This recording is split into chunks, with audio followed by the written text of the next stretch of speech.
Everybody, I'm just trying to get the YouTube side all squared away here before we get everything officially started. Looks like we should be good to go. All right, I'm going to get you the starting lineups, all that stuff in here too. Again, sorry about everything being under the gun. I'll look at the RotoWriter side of it.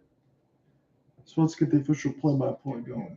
So it's Bryce Miller on the mound against the Boston Red Sox here, and this one's going to be popped up in the third base line. Eugenio Suarez will take a look at it, and this one will go up and out of play. So Jared Duran, Alex Verdugo, and Yoshida will be the DH 1, 2, and 3 right now. And thank you for the RotoWriter side of that. Bryce Miller, 7-3, 396 ERA.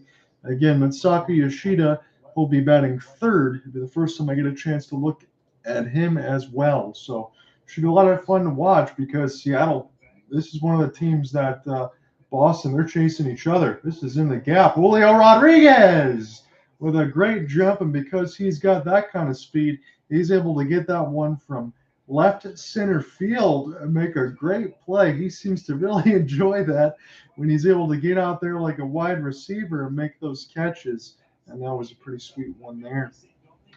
So Alex Verdugo will be due up next on this side for the Boston Red Sox.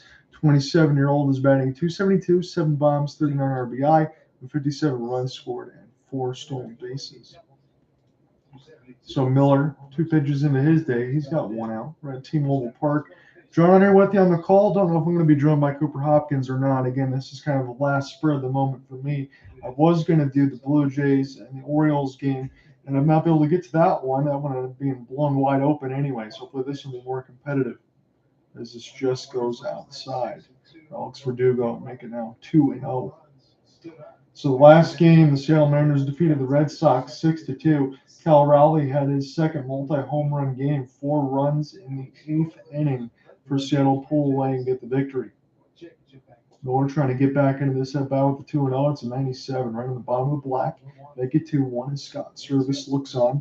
Again, Seattle's been playing some good baseball of late. We'll be getting into some of the commercial stuff on the Twitter space /X side /YouTube. Again, I think we're about to call it that. We will go ahead and get you some of the trade deadline details via Sportsnet. This one queued down the third baseline. We'll do it again at 2-2, 96. So nothing wrong with the velocity here. So Mariners traded yesterday, Dominic Canzone, Josh Rojas, and Ryan Bliss. The Diamondbacks for Paul Sewald. Interesting thing on that for me, again, if Cooper goes in here and give you more details on that, but for Sewald, had a couple saves against Diamondbacks, and they go ahead and get them because they need it for the postseason run.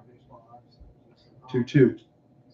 Off-speed pitch misses up, and this one goes left field foul, about 300 feet. So WRC versus righties 106 last season. On the other side, lefties 123 for righties. So more power on the righties side, which Bryce Miller is. Verdugo rocking those gold change and the multicolored gloves. 2-2 pitch with 4 seconds on the pitch clock, and this one is pulled inside and all sort of lens flare there as this one goes foul on the first base line. So Verdugo trying to get an extended at bat and be a 6-pitch at bat so far. Bryce Miller got the flow of hair on the back with a full mustache. That's a little bit of a goatee kind of partial way like how it is mine, and just a little bit of a 5 o'clock shadow with a full mustache. Cal Raleigh tries to catch that one into his gloves. George Kirby looks on from the bench. He was pretty good yesterday. So between Kirby and Miller, you know Seattle has some pitching prospects. When you think about Luis Castillo there, you got Uno Dos Tres. That's a pretty good line for the Seattle Mariners, no doubt.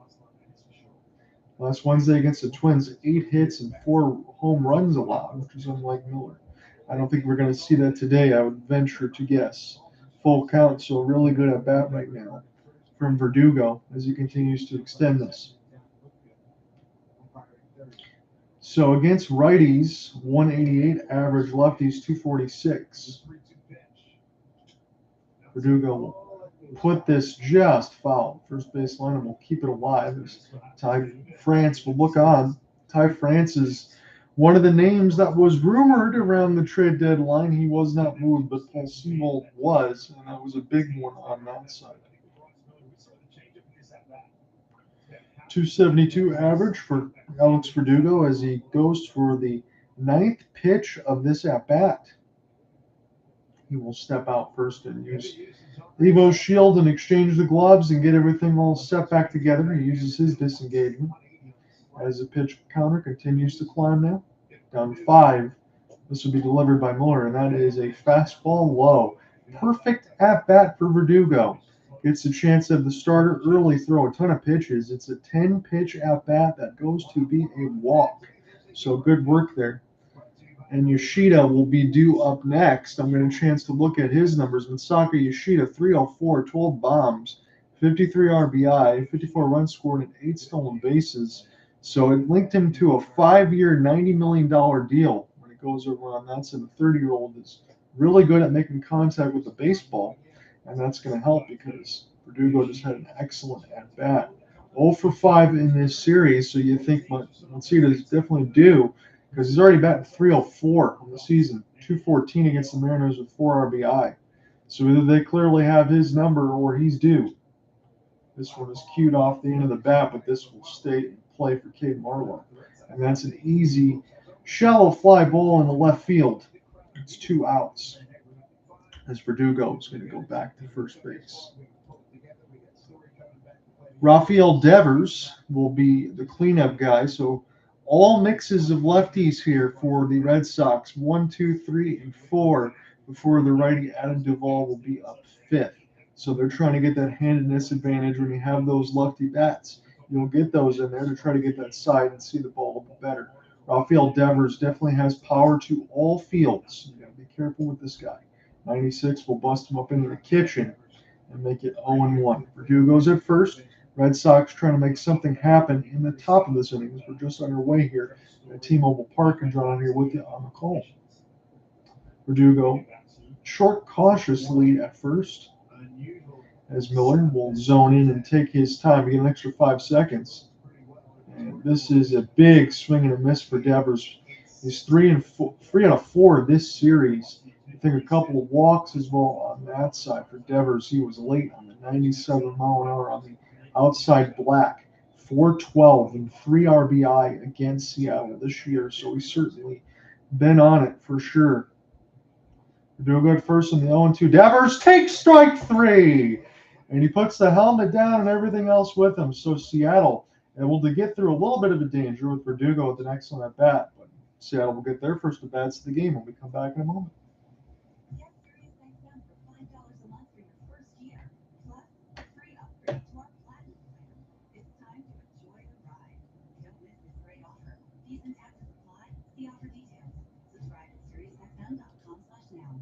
So I apologize for anyone else that joins in this on the late side, but this is just spur of the moment side of the broadcast. I imagine we get a ton of people on here, but we'll just get something done for Monday and Tuesday as I promised.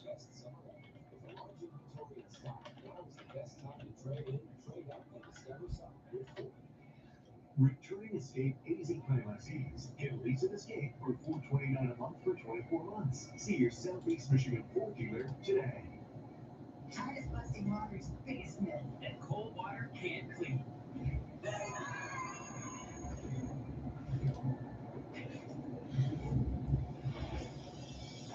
Cold water from road stains?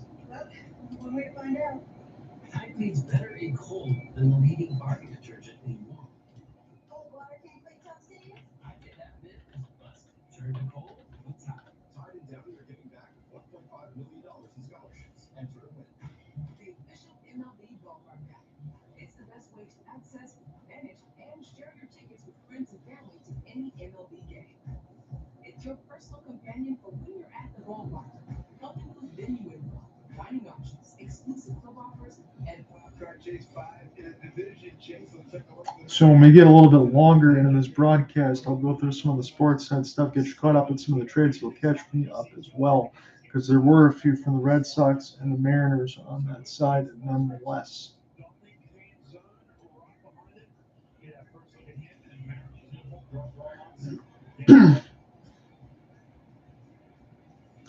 So you will get a chance to see a couple of the new acquisitions for the Seattle Mariners in this game, but due up 1-2-3 to lead off the bottom of the first will be J.P. Crawford, Julio Rodriguez, and Eugenio Suarez. As the pitch from Brian Bello is a little bit high with the fastball at 96. So I'll just look in his numbers pretty quickly. 7-6, 3.66 ERA with a 121 WHIP and 82 punch-outs. Fastball way outside the zone, and elevate the count 2-0 for J.P. Crawford. 9 bombs, 36 RBI, and he's batting 266 this year. As he's also rocking the dreads, but though they're not as long as Luis Castillo. Wait on the 2-0 pitch for JP. Fastball high, so Bello, first 3 pitches of his day, all missed the zone. Currently on a 6-game hitting streak with a on-base plus slugging of 1266 for JP. 3-0 takes a fastball and splits the plate just toward the right-hand side, make it 3-1. So Crawford, as long as he gets a pitch he likes, he can be in a good hitter's count, getting some contact on it. 3-1 pitch. He's batting 966 OPS in July, and he does not offer at the off-speed pitch. He does not go to the third base line. So another situation. I'm glad I didn't get to take a look at the Padres and the Rockies. 100% chance of rain again, so that's going to be completely done on that end. It was rain delay yesterday, and then when I look at some of the MLB scores, didn't see if there was any kind of double headers. This one is underway in the fourth, 1-1, but there is going to be some extra rain on that end. I didn't see a double header side of it, of what happened, anything from yesterday, because I know that game got delayed. 0-1 for Julio Rodriguez, 94-mile-an-hour fastball. It's got J.P. Crawford at first as he took a 5-pitch walk. Bello Wednesday against the Braves, 6-inning pitch, 4 hits, 3 runs, 2 walks, and 4 strikeouts. That is smoked left field line, and this will be played off the hop. And the Mariners quickly have runners on first and second. And when I look at the Roto-Writers side of it, it was Jaron Duran that had to just play that one right in off the hop as Rodriguez got a little bit of a hang and curve, and that one was blasted at 116 miles an hour. That was blasted to the third base line. No chance for Rafi Devers to make a play on that, and the Mariners could be in business right away. So that will go ahead and bring up Eugenio Suarez, former Cincinnati Red, former Tiger, now Seattle Mariners. You know he doesn't have a high batting average, but he definitely does have some pop just in case. So Bello, got to be careful.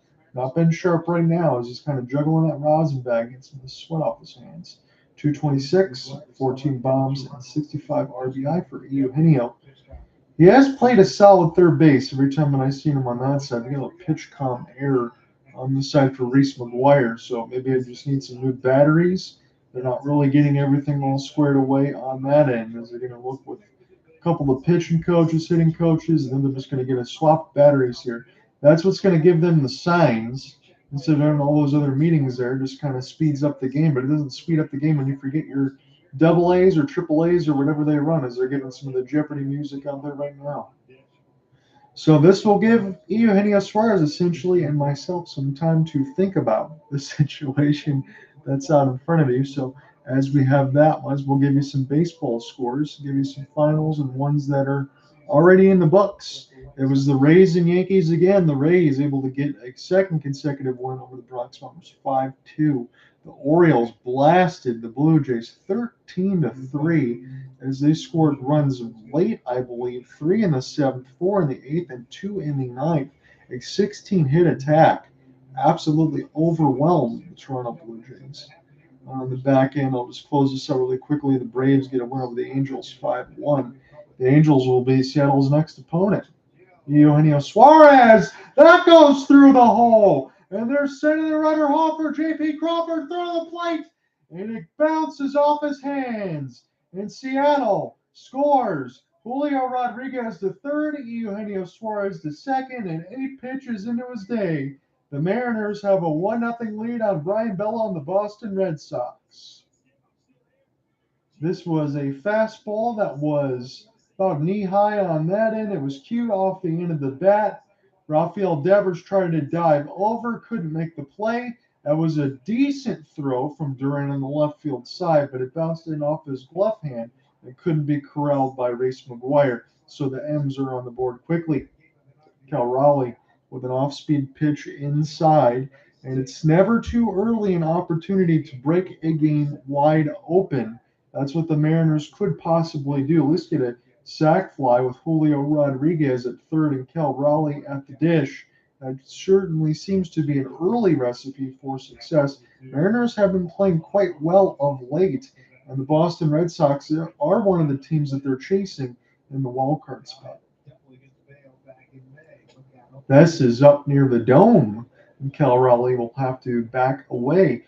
4 multi-home run games this season, 2 against the Bo Sox, 2-1 here for Cal Raleigh, as the Mariners want to continue to add here early in the bottom of the first.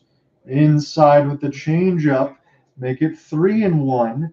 Cal Raleigh is one more ball away from loading the bases here for the M's. Early in the first, Brian Bello is in all sorts of trouble. See if he can find a way to get himself out of it. 3-1. This is low. Load him up here for the M's. So Cal Raleigh going to take first, and this is going to bring an opportunity for the newcomer here, Dominic Canzone, with the chance to really put this game essentially not out of reach early, but add to the deficit that the Red Sox might have, maybe 3 or 4. It's 1 run already for the Mariners with bases loaded and nobody out. So John Under with you on the MLB play-by-play. I know this is a little bit late of Simon. I apologize for that. I was going to cover the Orioles and the Blue Jays, but that one ended up being a complete disaster on one way. It was all Orioles. This game hopefully will be a little bit closer. May have Cooper Hopkins join with me or not. I figure this will be a solo ride tonight. Get a chance to look at some of the newcomers here for Seattle. I did familiarize myself for Thursday when Ohtani's on the mound against the Mariners. One of the Mariners Angels. So Canzone, just his 16th Major League game. You're never going to get a better opportunity than this with the bases loaded and nobody out in the first. He takes the fastball low at 97. As he digs in, he kind of just hunches over. This one is skied up into the air. Could this drop?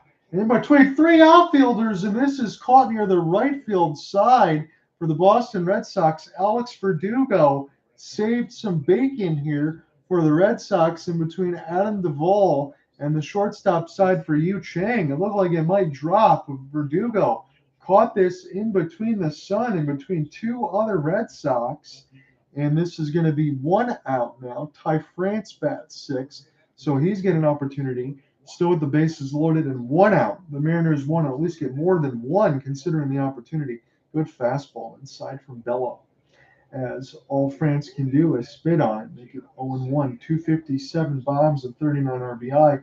One of the very first games I did this season was opening day with Cooper Hopkins. It was a 3-run shot for Ty France. Hard to believe he's only had 6 home runs since opening day, 39 RBI. Framber Valdez has a no-hitter through 7 against the Guardians. The Astros are up 2-0. Ty France 0 for 4 in this series. Seattle definitely wants to get more than 1 run across the plate, just 2-11 with an RBI against the Red Sox this year. Fastball up in there is dome. Make it 1-2 as Ty France tries to get back into this bat. Mike Ford will be next unless Ty France hits into a double play. That's the last thing the Mariners want now. You got Julio Rodriguez at third. It won't take much. Swing and a miss, and Brian Bello may get out of this with limited damage. Mike Ford, the DH, he is going to bat 7th on this side, and this would be a grand missed opportunity, although the Mariners do have the lead early, but you had bases loaded with no outs and 1 run already across the board. See if Mike Ford can come through and at least get a little bit further damage here. Off Bello. This is going to be a tough play. They throw over, and Ford can't get the first at time. In Seattle, they had 1 run with the bases loaded and no outs, and all they can settle for is 1. So after 1, Seattle has a 1-0 lead.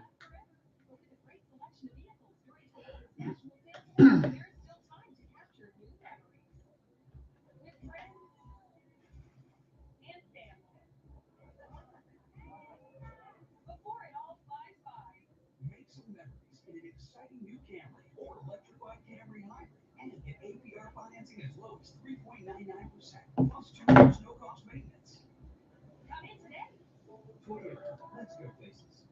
So I appreciate you guys joining in on this side. Again, the notes for me will just be whatever RotoWire is going to throw. Kind of just got this in at the last minute. I don't think it's going to be Cooper Hopkins. I think it'll just be me on this end today, but that's okay. When I launched my business on Amazon, it was just getting off the ground, so I had to move back in with my parents. Amazon has a ton of marketing tools that help us. We grew so fast, it allowed me to move out of my parents' house. Nearly 60% of products sold come from independent sellers.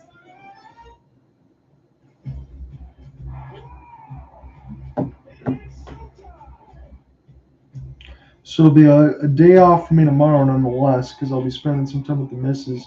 I may be back on Thursday. I may not be. I don't think Cooper's going to be available for that one at all. So it might just be Monday and Tuesday, as I promised, between both sides of the week. And then when I come back, probably Tuesday or Wednesday back home, we'll see something middle of the week next week's side for broadcast. As always, let me know what assignments that you guys want, and I will communicate with you on the YouTube side and the community tab on the page of John Ryan, and I can cover whatever you want, courtesy of MLB TV.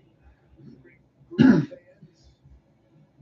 the third base side, and with the plate at So Bryce Miller is going to go back to the mound. The Mariners do score him one. You figure that they wanted to have a little bit more on this side.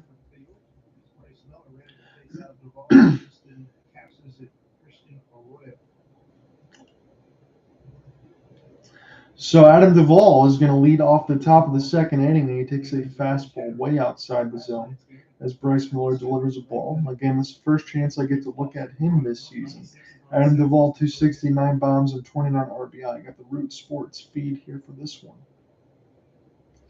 Bryce delivering the 1-0. This is right in the middle of the plate, but this will be picked up there for the Mariners. And Josh Rojas, one of the new entry pieces, he will go ahead and make the catch. He's playing second base today. Again, you can mix in J.P. Crawford if you want, but he's kind of been locked in at short. Really, considering how good he's been doing, you're going to keep him at the top of the order, playing shortstop. You don't want to change anything when someone is playing that well, but Rojas can kind of move in that same spot if you need him to. Tristan Casas is going to play first base today. He will bat sixth here for the Bo Sox. So this shed, he started at second, third, short, left, and right for Rojas. So kind of speaks into what I was talking about. He's pretty much comfortable playing anywhere, and he's always going to give you a solid defensive responsibility no matter where he plays. You get that versatility all the way across the board, so if there ever is an injury, he can fit right in. Popped up, Cal Raleigh takes a look at it, discards the mask. This will go just in the netting. Tristan Casas 1 for 3 this series against the Seattle Mariners. They're enjoying a 1-0 lead in Seattle. We're at T-Mobile Park. John, I'm here with you on the call. I think this would be a solo ride tonight, but that's fine. 182, 1 bomb, 1 RBI this season against the M's. Tristan Casas 1-1 in this at-bat. Miller will get set to deliver with 3 seconds left. It's a 96 just outside the zone. Pops out of Raleigh's glove, but nobody's on base. 2-1 now. We'll swell the count. Seems like a pretty good crowd on hand. Again, in the Pacific time region for where this is, it's a 7:04, but it's 10:04 for me in the eastern side. A little bit of a late game. This one is blasted down the first base line. This should easily be a double. Tristan Casas, this ball has to get played in off the hop, and he's going to jog to second base. So this will be a good opportunity for the Red Sox to get something done, as this was no chance for Dominic Canzone. He had to play this one off the bounce of the wall.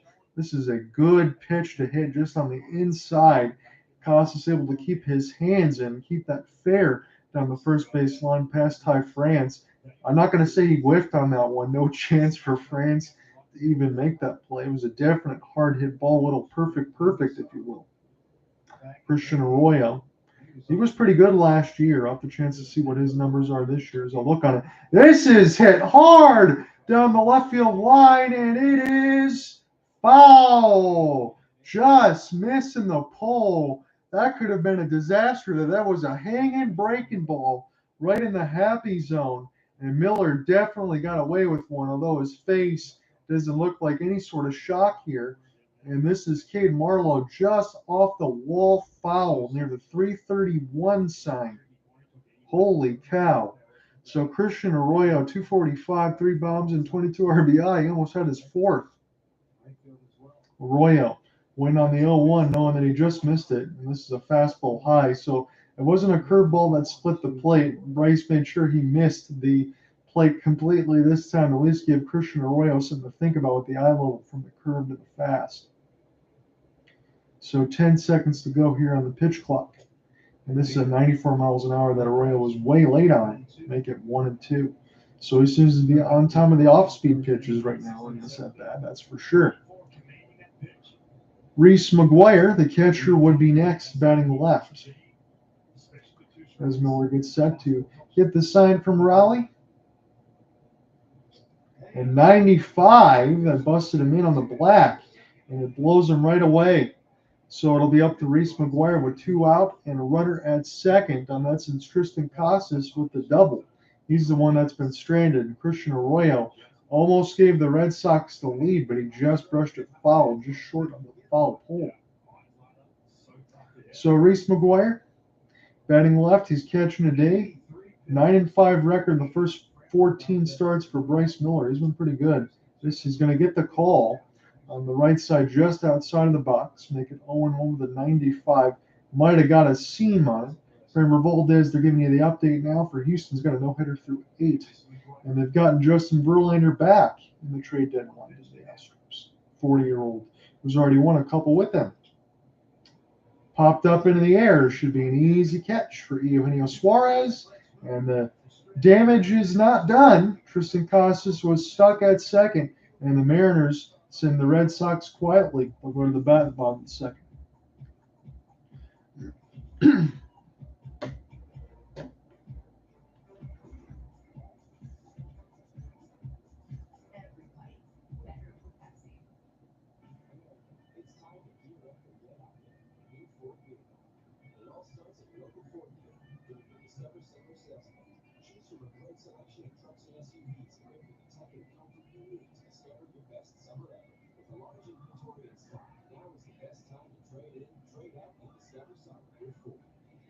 Returning Escape AZ Eyeglasses. Get lease and escape for $429 a month for 24 months. See your Southeast Michigan Ford dealer today.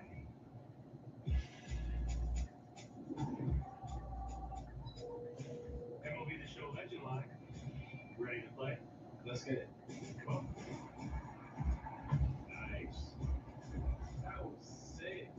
And you like that? Check out the new Storylines mode where you can play as one of the Negro League Baseball legends. Your voice sounds familiar. Do I know you? Just call me the captain. When I first started my small business, our space and our equipment could not keep up with demand. Then I applied for a loan from Amazon with great rates, moved into a new facility. Now we're selling all over the country. Nearly 60% of products sold come from independent sellers. What makes baseball even better? Showman, more action. How about more steals, Cunha? More hits? Esther? Okay, Boogie, more hits? What are the games you just put? Everybody kick off King Felix Mariners Hall of Fame weekend. So Friday, August 11th, according to the Root Sports site, it's going to be King Felix Mariners Hall of Fame entry day at Friday, August 11th, 7:10 against the Orioles. Again, that is Pacific Standard Time. So Josh Rojas going to swing at the first pitch, 94 miles an hour late for Brian Bello. He was on the ropes with bases loaded, no outs, only surrendered 1. Does not get the call on the black from his change up high. That was all in the zone, but he's able to shrug that one off and throw it again quickly here for Reese McGuire. As Rojas will take the fastball low in on the feet, make it 2-1 for Rojas. Again, the former Arizona Diamondback, another one of those pieces alongside. That was for Paul Sebold. So Seattle loses their closer, but they do still have Andres Munoz. Good slider there at 85. Rojas was out in front of it, and they'll make it 2-2. John out here with you on the call. This is the Boston Red Sox and the Seattle Mariners at T-Mobile Park. Probably going to be a solo call today nonetheless, but I'll at least deliver on the Monday and Tuesday side when I said I'd give you some games. I'm going to go ahead and do that anyway. So 228 for Rojas. And 96, He went from 85 to 96 in Rojas, a little late on the fastball, is a little early on the slider. That's the way it works sometimes. That's just a good pitching sequence. And one up and one down. Bottom of the second. So Cade Marlowe will bat ninth. He's going to play left field, the lefty on that end. When I seen him last week on this, we did a Mariners game, he looked pretty good. And we'll see if this youngster can continue to deliver the good at bats. And immediately, right on cue, it's an off speed that splits the plate, and he serves that into right field where Alex Verdugo will play it on a hop. So a good base hit for Cade, and that'll bring up one of the hottest hitters for Seattle in J.P. Crawford. So now for the Mariners, I'll make sure I look at the ESPN side of the box score. You got 3 hits, 1 run, and 3 hits. Boston has a hit and an error. So one of the Seattle runs, the only run of the game, will be an unearned one against Bella right now, which is probably good considering the situation. Fastball got the friendly call about 4 feet below the zone. Crawford can't believe it. He gives the umpire an extra look back and shakes his head. Marlowe's at first. It's 1 out at the bottom of the second. The M's already up 1-0. Could have been more. Let's see if J.P. Crawford can add to that. Curveball way down the zone. This is not a sarcastic look back. JP's going to continue to work on what's in front of him. Most doubles in July in Mariners history, 11 for J.P. Crawford. Only A-Rod had won 13 in 96. That is outstanding company when I see Jose Lopez and Adrian Beltre there. Fastball. This looks like it's going to be tailor-made. Yes, it is. So a double play. It ends the threat for the Mariners. With a runner on first, Tristan Casas hit a runner on second for the Red Sox. But we go to the third. Seattle still up 1-0. How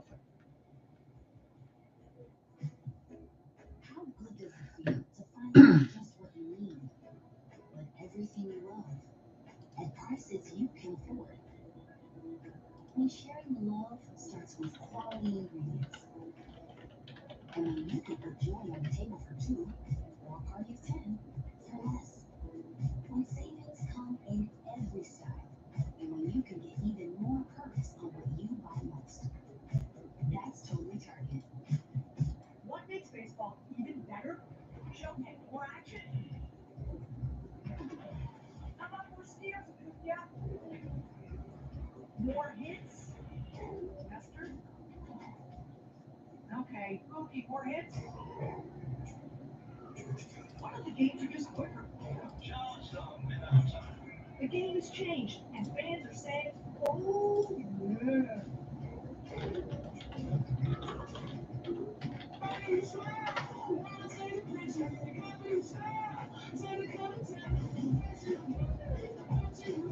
With so many amazing styles and features to choose from, a brand new Chevy from your Metro Detroit Chevy dealers is perfect for any lifestyle. Just go to ChevyDetroit.com for an in-depth look at the complete lineup of cars, trucks, and SUVs, plus tips and tricks on how to get the most out of your new Chevy. Then, put it in D and see why Chevy drives the Motor City. Sunday, from home plate to fashion plate, go behind the scenes on Inside Stage on 11 Eastern. Baseball cards take center stage. Join Craig Amsinger for a look at all things cardboard on MLB's Card Day at 11:30. Sunday on MLB Network.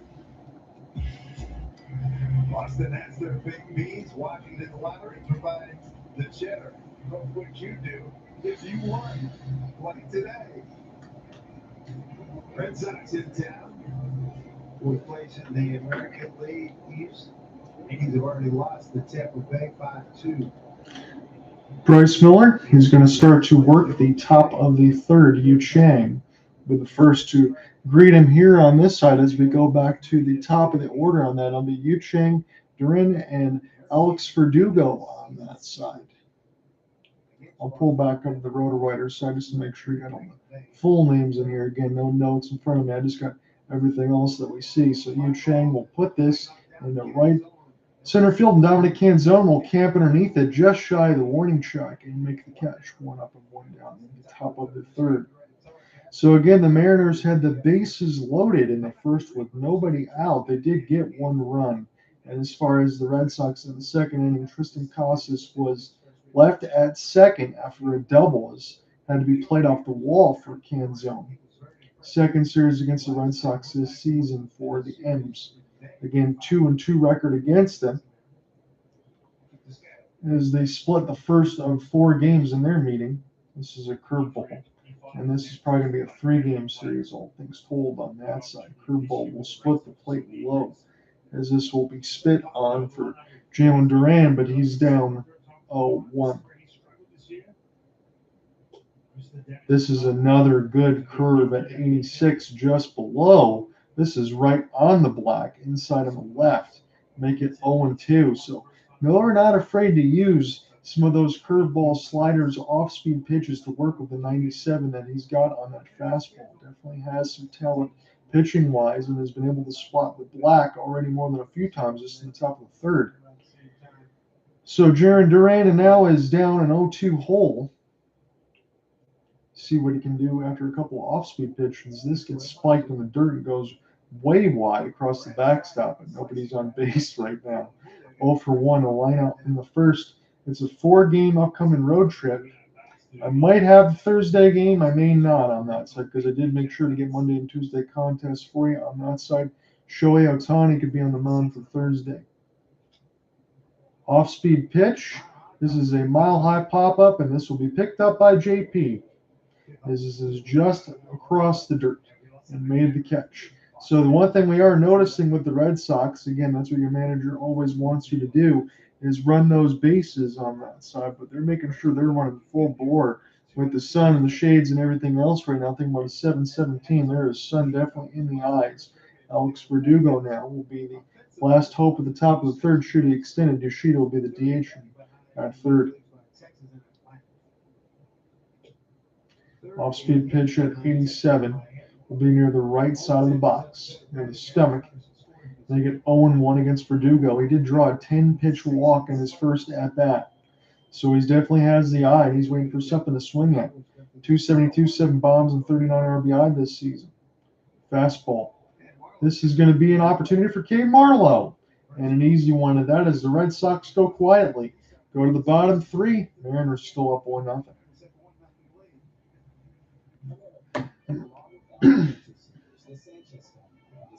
We'll get into one more inning, and then I will give you some scores around the league right now. We'll talk about some of the trade deadline acquisitions.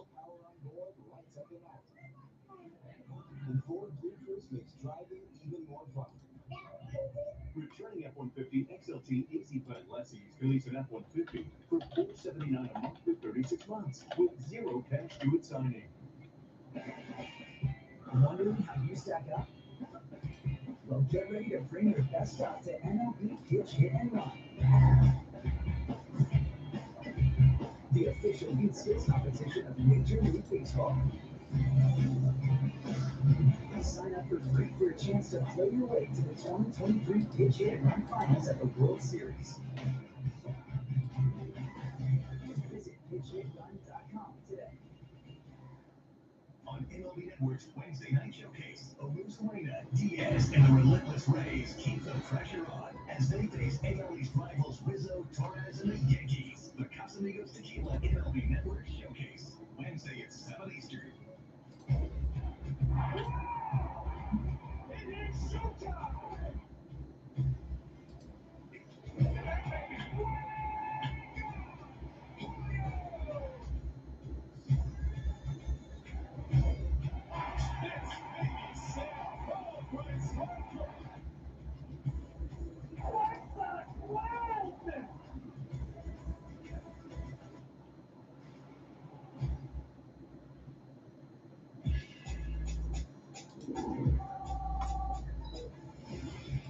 Now the star-powered matchup coming to T-Mobile Park next week, Tuesday, August 8th, and Wednesday the 9th. Get Juan Soto and the Padres. They square up against Julio and the Mariners. 2-game interleague series. Get those tickets today. Julio bounces one up the middle of the shortstop. So we're getting to the bottom of the third. Julio Rodriguez, 1 pitch and 1 out. So he tried to sprint down the line. He was not able to get there. And it's going to go to be another opportunity for the Seattle Mariners to continue to try to add to a 1-0. That's currently what they have right now. Eugenio Suarez will be due up next. So Eugenio Suarez, he's batting third. He's the righty that's playing third base today. And this is a gorgeous fastball that's right in on the knees at the black. 0-1 against Eugenio Suarez. Again, part of that, it was the first three batters that reached, as this is just inside of the curveball. Does not hit Eugenio, make it 1-1. But the first three batters had reached in the first inning, and an RBI single for Eugenio Suarez on that end, but they couldn't get anything more. Fastball. He reached for it, did Eugenio, at 95. He had the timing on it, but it was way low. 7 straight games with an RBI for Suarez. 228, 14 bombs, 66 RBIs. That's just updated. Down the third baseline, foul. Still 1-2. As they're really trying to work inside and low on Suarez right now. This is what Brian Bello is featuring. 7-6 again, 3.66 ERA for the Red Sox starter today. Waiting on pitch number 35 is Suarez. He's down in the count, 1-2. Fastball high. 2-2 now here for Suarez. Again, in the mix between the Reds and the Tigers, and now with the Mariners on that side. I always saw him as a prospect that could definitely bring some power. That is a punch out. That was a little too close to call. They're showing Framber Valdez now. Is he going to complete the no-hitter? And he might do so with 95 pitches. I'm looking at this live from the Root Sports side, and this is caught by Jeremy Pena. So Framber Valdez, the day that they reacquired Justin Verlander, no hits the Cleveland Guardians, and the Astros win 2-0. So that's pretty cool to see on that side. So the Mariners now just a half game back of the Rangers. Rangers 61-46, Astros 61-47. Mariners 5.5 back of the West, 55-51. But the wild card side, they're only 4 games back on that end. So it's interesting with Paul Sewald. You think maybe they're kind of rebuilding, but when you go ahead and you pick up Josh Rojas and Dominic Canzone, again, whether or not the experience for Canzone, but Rojas kind of plays everywhere. You need to kind of rebuild some of this team on the fly and keep everything level, and that's what I think they did. So Cal Raleigh is the throw from second to first, off the catch. Bellows gets there, and Raleigh's out. Third is scoreless, but Seattle's still up 1-0.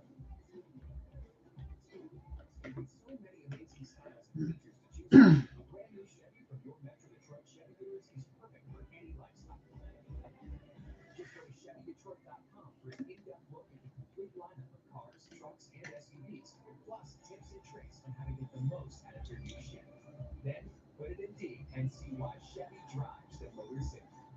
You guys, I'm crushed. See how 8 grams of healthy protein and lack of fresh premium meat gives you energy and keeps you full. Let's get those buns toasted bread. Cheese, head move, go.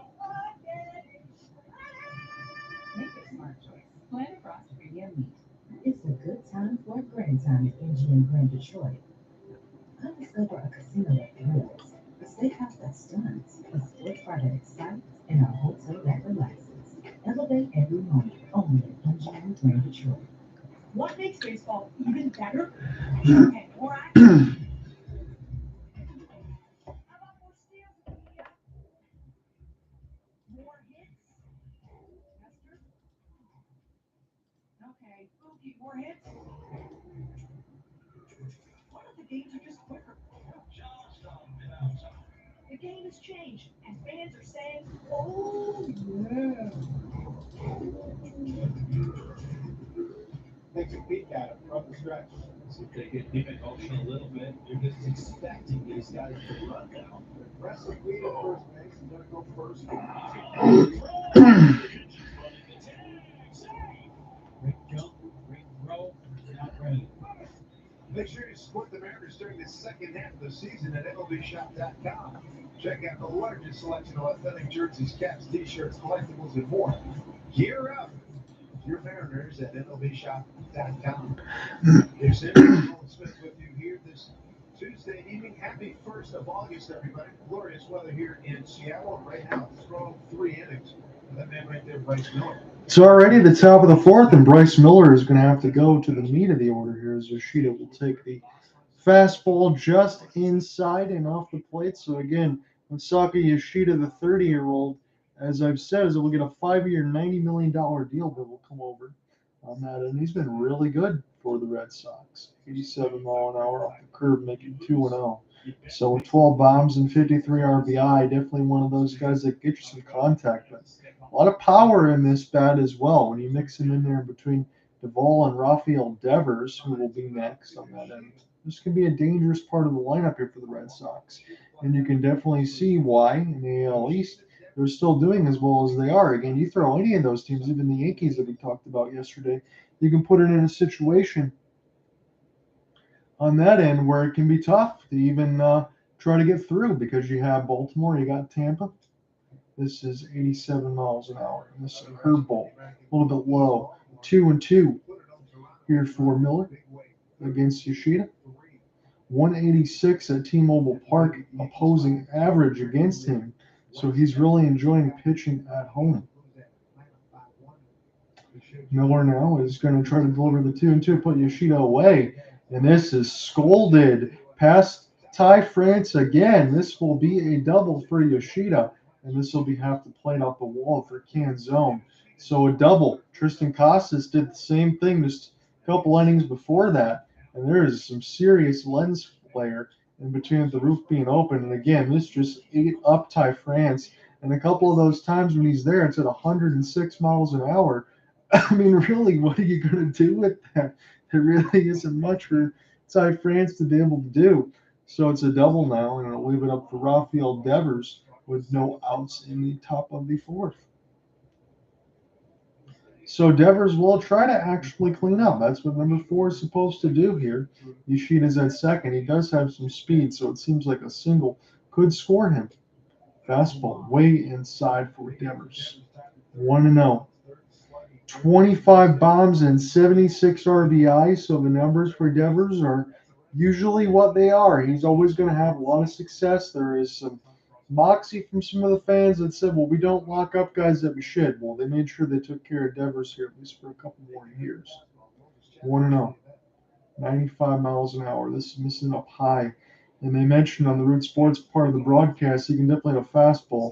He's very keen to hit 103 from Aroldis Chapman, so 95 is not going to shake him at all.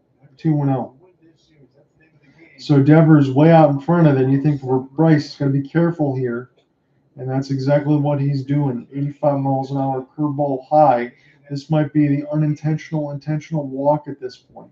As his 45 pitches into his day, he's trying to get around the meat of the order right now. This is one of the toughest portions of the game. Top 4 with Yoshida at second. Devers in a 3-0 count. He was a free swinger there. 95 right on the black. And now it's 3-1. Again, he shakes his head, does Devers, gives a little nod. Said, okay, that was a pretty good fastball, but let me see if I can time this here now. Maybe give the Red Sox the lead. He can certainly do it. Power to all fields. And up near his face, Devers will draw the walk, and it will be 1-2. Runners on first and second for the Red Sox with nobody out, and Adam Duvall will be up next. So on this side, I think it's going to be officially now a singular broadcast for me. I don't think Cooper's going to be available on that end. He said, but I'll join you for the back half of the game. So, okay. That's cool. So we'll say sounds good.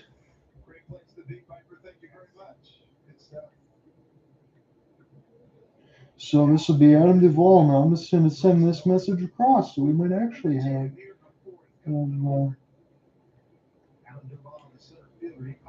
some company on this side. I think I'll get a chance to talk to him about the Seabold trade and all that, but I know he's been busy like crazy, so if he's busy, I don't want to have any pressure to come on anyway. So Adam Duvall, first and second, fastball up high. So it's a 1-0 count here. So Duvall has an opportunity, just like the Mariners did with the bases loaded and no outs. It's runners on first and second, and no outs. You got Devers and Yoshida. Duvall going to try to make something happen here. Again, this is an ultimately important game because the Mariners are chasing the Red Sox and the wild card side of it. 6 double plays turned in the last 3 games, so you know what Root Sports wants. 1-1 is the count. 50 pitches into Bryce Miller's day, trying to get out of this unblemished. 31% inducing a ground ball against lefties, 32 against the righties. Not too bad. Perfect pitch on the inside black right at the knees. It's 1-2. So that is a pitch right when you need it. You get a chance to look at some of the members of the Navy here for Seattle enjoying some of their beverages. That's always cool to see. There are a ton of them near the right field side of the wall. 1-2 is the count against Duvall here as he's trying to come through. We will see if they'll actually pan the camera back. I think someone used a disengagement for the amount of time that we had. So Miller takes a look at the runners here for Yoshida. Now double glance. They're over. This is a fastball high. This would have been a ball, but Duvall able to get a hammer on that just enough to send it straight back for Cal Rowland. We'll do it again at 1-2. It's a 1-0 lead right now for the M's. John out here with you on the call right now. Solo might be joined by Cooper Hopkins. Actually found that out. Gave him a text on the other end. So we will see what happens with this 1-2. The M's trying to tightrope out of danger is Bryce Miller. 2 home runs for Seattle last night. Nothing for the Red Sox in that win. Ooh, and hit the ball right in on the evil, should maybe right even on the hands. And now this is really going to be a situation because the Mariners had this in the first, only scored 1, and now it's bases loaded with no outs in the 4th, and Duvall got smoked. This was a fastball, hit him right in on the right hand. I know you have that Evo Shield part of it there, but I know that was nasty. That couldn't feel good. That was right in on the right pinky side, right in on the hand and the bones. So we'll see if Duvall can shake that one out. Hopefully he can able to stay in this game, but he's at first. It's got Yoshida now at third and Devers at second with the bases loaded in the top of the 4th for the Red Sox and nobody out. So we will see if the Mariners can tightrope out of this just like the Red Sox were able to do. So now for Duvall, he might be taking the walk back into the X-rays part of it. If that is the case, he's going to be out from this game and they'll have to make a sub unless he's going to make the walk to first base. It was a severe camera cut. So looks like he's okay. He met with the trainers. That was the wrong angle camera cut. My apologies. He met with the trainers and then went to first. He's going to be okay and stay in this game. And Tristan Casas, who roped a double his last time into it, he's batting 6th in the order. He's got an opportunity to blow this game wide open. Seattle had it in the first. Now see if Boston can do it in the second. They had a double in the second. Casas. 84 on the dot with a curve, and that's a good way to start it here. Even if you get a double play and you give up a run, I think you have to take that. That's what Bryce Miller was looking to induce in that pitch. 257, 16 bombs, and 40 RBI, so the average went up slightly with that double. 0-1 count. Casas, this is a curveball high, 1-1. 224 with runners in scoring position with 3 bombs, 21 RBI. Here for Casas, Red Sox again between the Mariners. This is a monumental game for both teams. The deadline has come and passed. Now it's about this second half, over 100 games, trying to get these wins. This is a good swing for Casas, a late jump on the other end. Yoshida will fake, and the ball's not going to be deep enough. So Canzone able to get a shallow fly ball and gun it in deep enough where the Red Sox are stranded. And now it is 1 out, and the double play possibility could get Seattle out of this inning with the bases loaded, and before that with no outs. So Casas, he got a piece of the breaking ball. It was a half deep there for Canzone. Didn't know if he was going to be able to get there, but I think he was just kind of making sure to mess up Yoshida's timing and throw him back to third base. So Bryce Miller going to be 56 pitches into his day. Be Christian Arroyo now. The righty against the righty. And a fastball way high puts Cal Rowley out of his crouch. 1-0. Batting 7th in the order is Arroyo. It's going to be Arroyo and Reese McGuire unless there isn't sort of double play here. Arroyo punched out in the second. He was reaching for an off-speed pitch. He was late on the fastball and he was early on the off-speed. 92. And this one smoked foul. Make it 1-1. 243 this season with 3 bombs and 22 RBI. So Mariner roster moves. Trent Thornton recalled from AAA with Fenn and Trammell. They were optioned in AAA. Colton Wong got DFA'd. Wow, on that side. So he is out. So that tells you why they bring in Josh Rojas. 93 miles an hour, and that one was late. So remember, just last week it was a big home run for Colton Wong to be able to give the Mariners a lift. The Twins came back and won. Now he's DFA'd, so Josh Rojas is going to be your full-time second baseman on that side. So 1-2. Bryce Miller trying to punch out Arroyo again or reduce the double play. It's just one out with the bases loaded. M's holding on to a 1-0 lead. It's 5 seconds to go on that pitch clock. Fastball. This is a chance for Canzone. He can't play it. And it's a ground rule double. It's going to score 2 runs for the Red Sox, and they take the lead. I don't know if that ate him up or he lost it in the sun. He maybe could have made a play on the wall, but I don't think Canzone read the ball very cleanly. So with the bases loaded and a ground rule double, it's an automatic 2 runs scored here for Christian Arroyo. That was a fastball that was way off the plate, and Canzone tried to reach for it, but he couldn't make a play on it. It looked a little awkward back there, to be honest with you. Looked like he might have lost his positioning or at least lost the ball in the sunlight. That's at least what it looked like to me. So Red Sox take the lead 2-1. Reese McGuire now with runners at second and third and 1 out. And this is a breaking ball at 86 and on the inside black and went off his hands and straight back. So Arroyo and Duvall. As Arroyo comes through, he's got the big blow in the game right now, but it's still 2-1 contest. 61 pitches into Miller's days, surrendered 2. Fastball at 93, and again, Red Sox, even on 93, 94, maybe the delivery plays up a little bit, but it's uncharacteristic to see that many late swings and misses. So fans are urging Miller to get out of this right now with limited damage underneath his belt. 94 miles an hour, fall back yet again with the screen. We'll do it again at 0-2.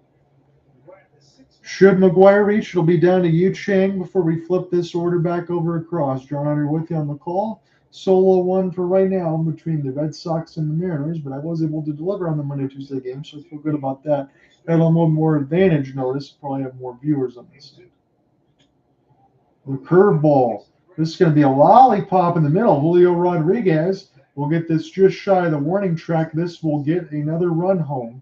And the Red Sox now have a 3-1 lead in the top of the 4th. So sacrifice RBI for Reese McGuire and the Red Sox.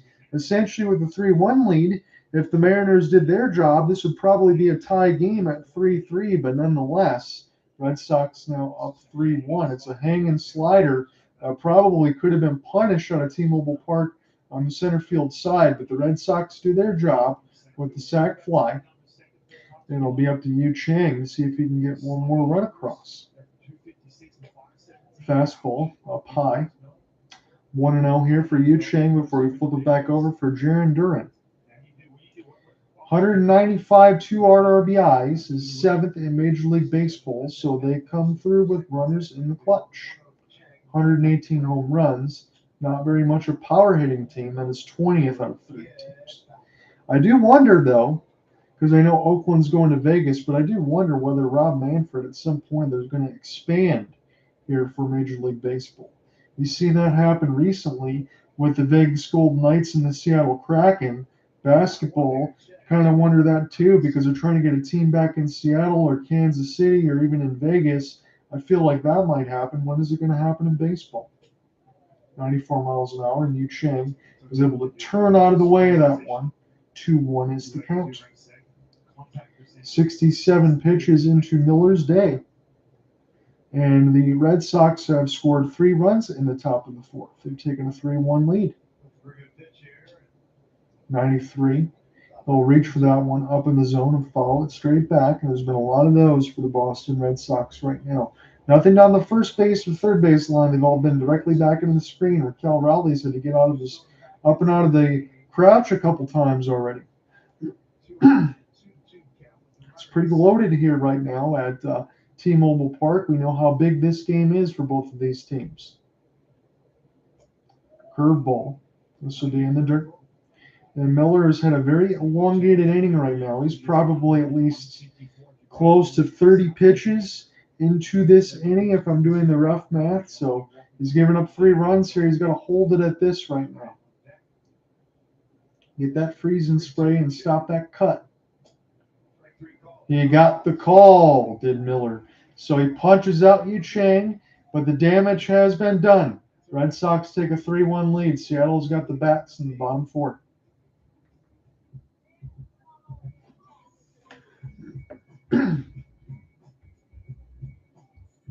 When we get into the next part of the inning, I will give you the scoring updates. Everybody better with Pepsi.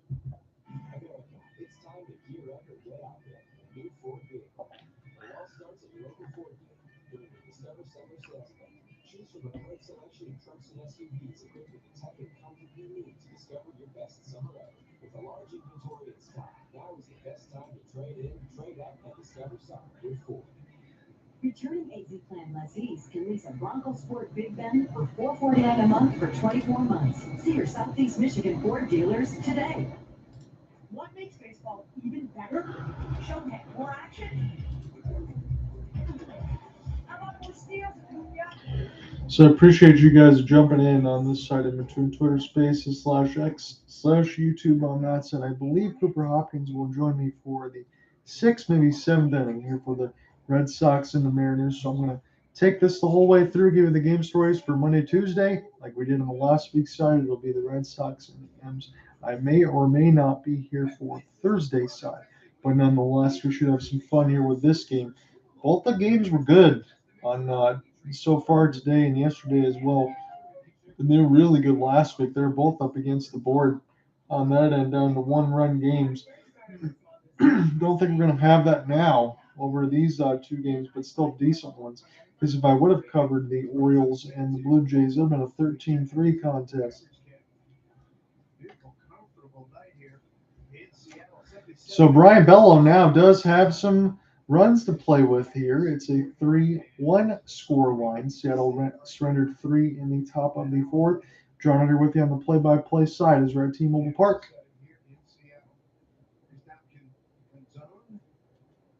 So Dominic Canzone will lead off. So it'll be an opportunity for 5, 6, and 7 for the M's to try to get back a couple of those runs that were given up. Bryce Miller surrendered 3 in the top of the fourth. And it'll be up to Dominic Canzone now to try to write it back as Brian Bello is 40 pitches into his day. The first one misses up high for ball 1. This is a 93-mile-an-hour fastball that split the plate. And Canzone will just look at it. Again, you can maybe say a misplay in right field. He's only got about 25 games under his belt at the major league, but I think he lost that one a little bit underneath the sun. This could maybe split the gap, and all the way back to the left field side is making the catch for the Red Sox and Jarren Duran, and that was one that busted him near the warning track. So good power there for Canzone, but this is just missed for a home run opportunity, and it'll be up to Ty France now. First baseman batting 6th. He's a right-handed bat here. Again, as we said, in between the home run power, I was surprised in doing the game with Cooper on the opening day. He got the home run with a 3-run shot to win it against the Guardians, but after that, it was just 5 more home runs for a total of 6 on the season for Ty France. And again, for Ty, you would think pretty soon he's going to be a free agent here. So Seattle's going to have to figure out what they want to do with him. That's why he was kind of up for the trade deadline side, as Seattle's retooling their offense. This is a slicing drive, and this will go underneath the gap. This will be played in off the wall. Adam Duvall will throw it in, and Ty France will coast in with a double. And the Seattle Mariners have a runner in scoring position here with Mike Ford batting 7th. He's a DH. Sometimes he is the outfielder on that side, but he's a DH batting left. As Ty France got a fastball that was right middle in, and he did not miss it at 95, able to stroke that one in the center field wall directly with a double. It was a decent route for Duvall, but he's kind of slicing in, playing a little bit more shallow, and that one went deep. No chance for him to make the play. So runner on second is France after he gets a double. Mike Ford takes a beautiful curveball from Bella at 85. 68 singles, 25 doubles, 7 home runs for an even 100. Always look good when you get those double zeros and you get those nice even numbers, does it not? Mike Ford, the DH, trying to come through here as the Mariners want to get 1 run closer to at least getting this game tied. Fastball up in the kitchen was a perfect pitch for Bella, but he does not get the call. That one did split the plate up high, and he did not get it. So the inconsistencies behind the plate has been a little bit, nothing too much to gripe about, but there's been a couple missed calls here and there. 47 pitches into his day. And this is right off a top spin. No chance to be able to get a runner at third, so that will advance Ty France, a sacrifice of sorts from Mike Ford, and it'll leave it up to Josh Rojas with 2 outs in the bottom of the fourth. So 47 pitches into Bellows' day as Scott Service will look on again. He's not displeased. You'd like to see someone get some contact, but at least you get the sacrifice and leave it up to your teammates here. That's what Josh Rojas trying to do, the former Arizona Diamondback. Now from the trade from Paul Sewald, he's trying to come through, batting eighth in the order. This would be a ground ball. This would be swallowed up by Christian Arroyo. Easy toss over to first. Casas, and it's a runner stranded at second, and now at third for France. And no runs scored there for Seattle. 3-1 at the end of 4. Boston's got the lead. Keep them together, and it will stay together even after you're gone. Help protect your loved ones with guaranteed whole life insurance from United of Omaha. So as we get set for the 5th inning, let me go ahead and give you some scoring updates, as it's certainly been a while. Holy cow, what are those scores that I just saw? But there was a 4-1 victory for the Pirates over the Tigers at PNC. We'll give you the ones that have gone final. Framber Valdez throws a complete game no-hitter, 2 runs, 6 hits for the Astros, nothing for the Guardians. There was some walks that stopped from a perfect game. It's a 2-0 final for the Rangers over the White Sox. They score 2 runs on 4 hits. The Twins get the win over the Cardinals, so they're able to gain a game on the Guardians there and keep their lead in the AL Central. And the Braves get a 5-1 win over the Angels. Orioles all over the Blue Jays, 13-3, and the Rays beat the Yankees again, 5-2. In progress scores in the top of the 9th, the Reds are down 20-5. To the Chicago Cubs, 20 runs on 21 hits, 1 error. The Cincinnati Reds, 5-10-2, so they're down 20-5. Let's see if they can make up 15 runs with just 1 run to play, 1 out to play with in the top of the 9th. Not happening.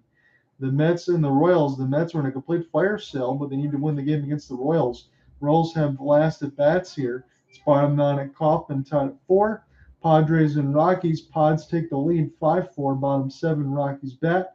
In our featured game, Red Sox up 3-1 on the Mariners, as the Red Sox will get back to get set in the dish and toward the 5th inning. And the Diamondbacks and the Giants top 5. D-backs up 1-0. You may see Paul Sewald close the game should the Diamondbacks have the lead on the Giants when they get to the bottom 9. But you also have Matt Brash as well. So between Munoz and Brash, I mean, it's not like the Mariners don't have arms. So you got to think about it that way. Even if you're a fan that is not too pleased, you're also getting some pieces you can put on the fly to keep everything together around Crawford and Rodriguez. Maybe France, whether or not he stays, but Eugenio Suarez and Cal Rowley. You got some good pieces on this team. So Alex Verdugo now behind in the count 0-2 as this fastball goes back on that end. So it'll be an opportunity to make sure that I get this all together as far as this order.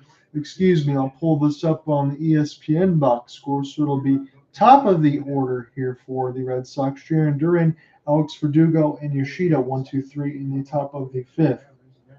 0-2, Bryce Miller's ahead. He's back out there after giving up 3 runs in the 4th. Fastball.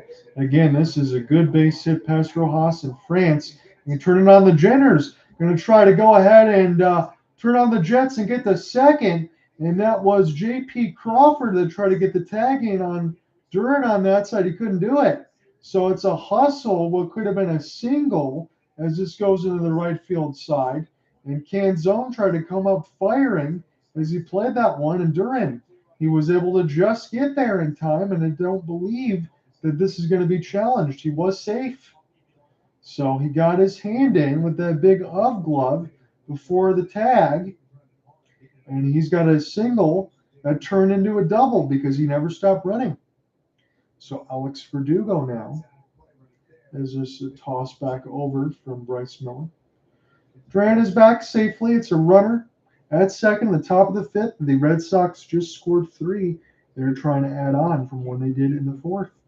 77 steals and 95 attempts. That is good for 15 on both ends, dead in the middle in this league on 32. 93-mile-an-hour fastball. This is high, so Miller in between 93. His top speed's been 96 on the fastball right now, 73 pitches into his day. So you think maybe this could be his last inning, maybe the sixth. That's about as far as he'll go, considering what the pitch count is now. Curveball high, 85 Verdugo. Now ahead 2-1. 271, 7 bombs, 39 RBI as Mariners bullpen is starting to get warm, starting to dance around and get loose. Get those legs all warmed up on that side. Alex Verdugo now waits on the 2-0. This is a good hit. This is going to split Rodriguez back at the wall. Gone! A 2-run bomb for Alex Verdugo. Make it 5-1 Sox. 75 pitches into his day, and that could be the detonation that could finish it out for Bryce Miller as everyone was starting to get loose. But this will indeed, at this point, be his last inning. Nonetheless, it was a hanging off-speed 91 changeup, and Verdugo got the good part of the bat head on it. He had to. That was a definite mistake, and that one was gone just past where Rodriguez could even jump. 5-1 now. The Red Sox have scored 5 runs in between the 4th and the 5th. So the series is an even 2-2 split, but it looks like the Red Sox now are well on their way to take a 3-2 series lead right now. I believe in this 3-gamer. Yoshida is batting third. He's the DH today. That's a good off-speed pitch at 93, making 0-2. So head-to-head in this series of home runs, the Mariners lead that one 6-5, but the score is 5-1 Sox right now. This is spiked into the dirt, but because of Verdugo's 2-run blast, nobody's on base. Make it 1-2. So Miller, again, he's probably going to get at least around 90 pitches if the 5th is his, and then he'll be done on that side. So 5 runs up against a pitcher that's been pretty good to be not unblemished at T-Mobile, but only giving up around 2.5. This will be right to the left field side, and Cade Marlowe will make it. So Yoshida is finally retired, and now Devers and Duvall will be batters 4 and 5. So Duran able to get on base to lead it off on that side, and Alex Verdugo with a big 2-run bomb. It's a 5-1 lead for the Boston Red Sox over Seattle when just 1 run with the bases loaded and no outs in the first. What could have been a huge opportunity for Seattle kind of feels like this is what the scoreline should be reversed almost. But the Red Sox have a 5-1 lead. So Rafi waiting on an 0-1 pitch. He's got the bat way over his head. He's got a very unique batting stance. 94 miles an hour. And at that point, as you continue to get older, as Devers is batting cleanup again, he's been late on those fastballs and he's kind of shaking his head. But the batting stance, it does work for him. We know he's got that power, but maybe that makes you a little bit late on 94. 96. It's about the top end speed for Bryce Miller on the fastball way outside. It's now 1-2. 25 home runs, 76 RBI, 265 for Ralph. 1-2 pitch for Rafael Devers as he's waiting on it. Pitch clock down to 1. 95, and a late again for Rafael Devers at a fastball in a hittable spot near the top part of the right box. And we'll do it again. So a walk and a run scored here for Rafi in this game as he's 0 for 1. And he get his 3rd opportunity here. And he swings and chases through a 94-mile-an-hour fastball. Not sure Bryce Miller's fastball, again, if it's playing up, but Rafi Devers, I've seen him time 103 from Aroldis Chapman from the Yankees side of it now in Texas, and he's not timing 94. And what's that 94 is looking like 103, and I'm missing something. I don't think Devers, he's just got his timing off a little bit. So it'll be an opportunity for Adam Duvall. Fastball gets the call at 94. That was about 3 feet down to the knees. And again, he's kind of splitting and showing the umpire the play, not showing him up, but he knows he missed it. So Duvall will take his disengagement. He was hit by a pitch on the right side of the pinky and the hand. He went over to the trainers, he was able to stay in this game. It's top 5-1 lead for the Red Sox. Duvall waiting on the 0-1 pitch as the pitch clock down to 5. Bryce Miller gets set to deliver. This is a fastball near the left side of the box. It's a high fly ball. Just shy of the warning track. A few steps in for Julio. Makes the catch. But more damage for the Red Sox to score 2 more. It's 5-1 now as the Mariners have bats with the bottom 5.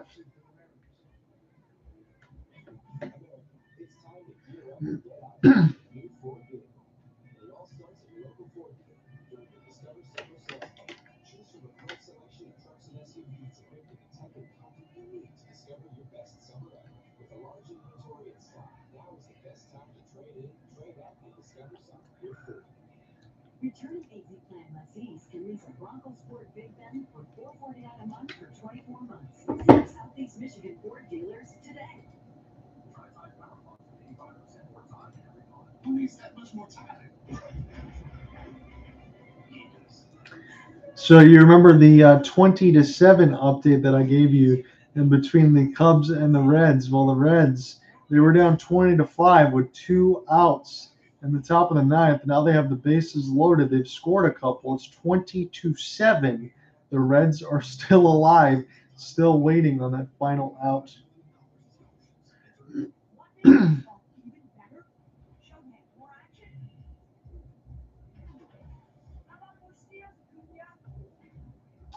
Mets and the Royals, as it's the top of the 10th. The Royals do not score in the bottom of the 9th. They go into extras, automatic runner at second. Again, no Verlander, no Scherzer, no Mark Canha. A little bit of a sale there for the Reds, for the Mets, as they continue to try to rebuild. They could be easily retooled a little bit for the Mets. I don't think anything is a little too crazy and out of their reach, all things considered. So I will give you a scoring update when we get into the top of the 6th inning. I'm going to keep an eye on that box score, and we'll revisit that for the Twitter space.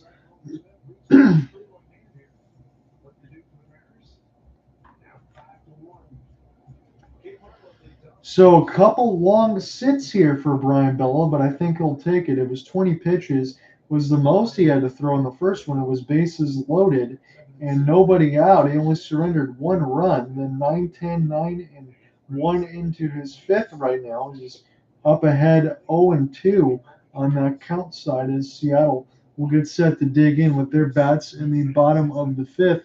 Pull back up my box score. So Cade Marlowe will be 9-1-2 side. Sweet play, trying to get this off the backhand, off the hop.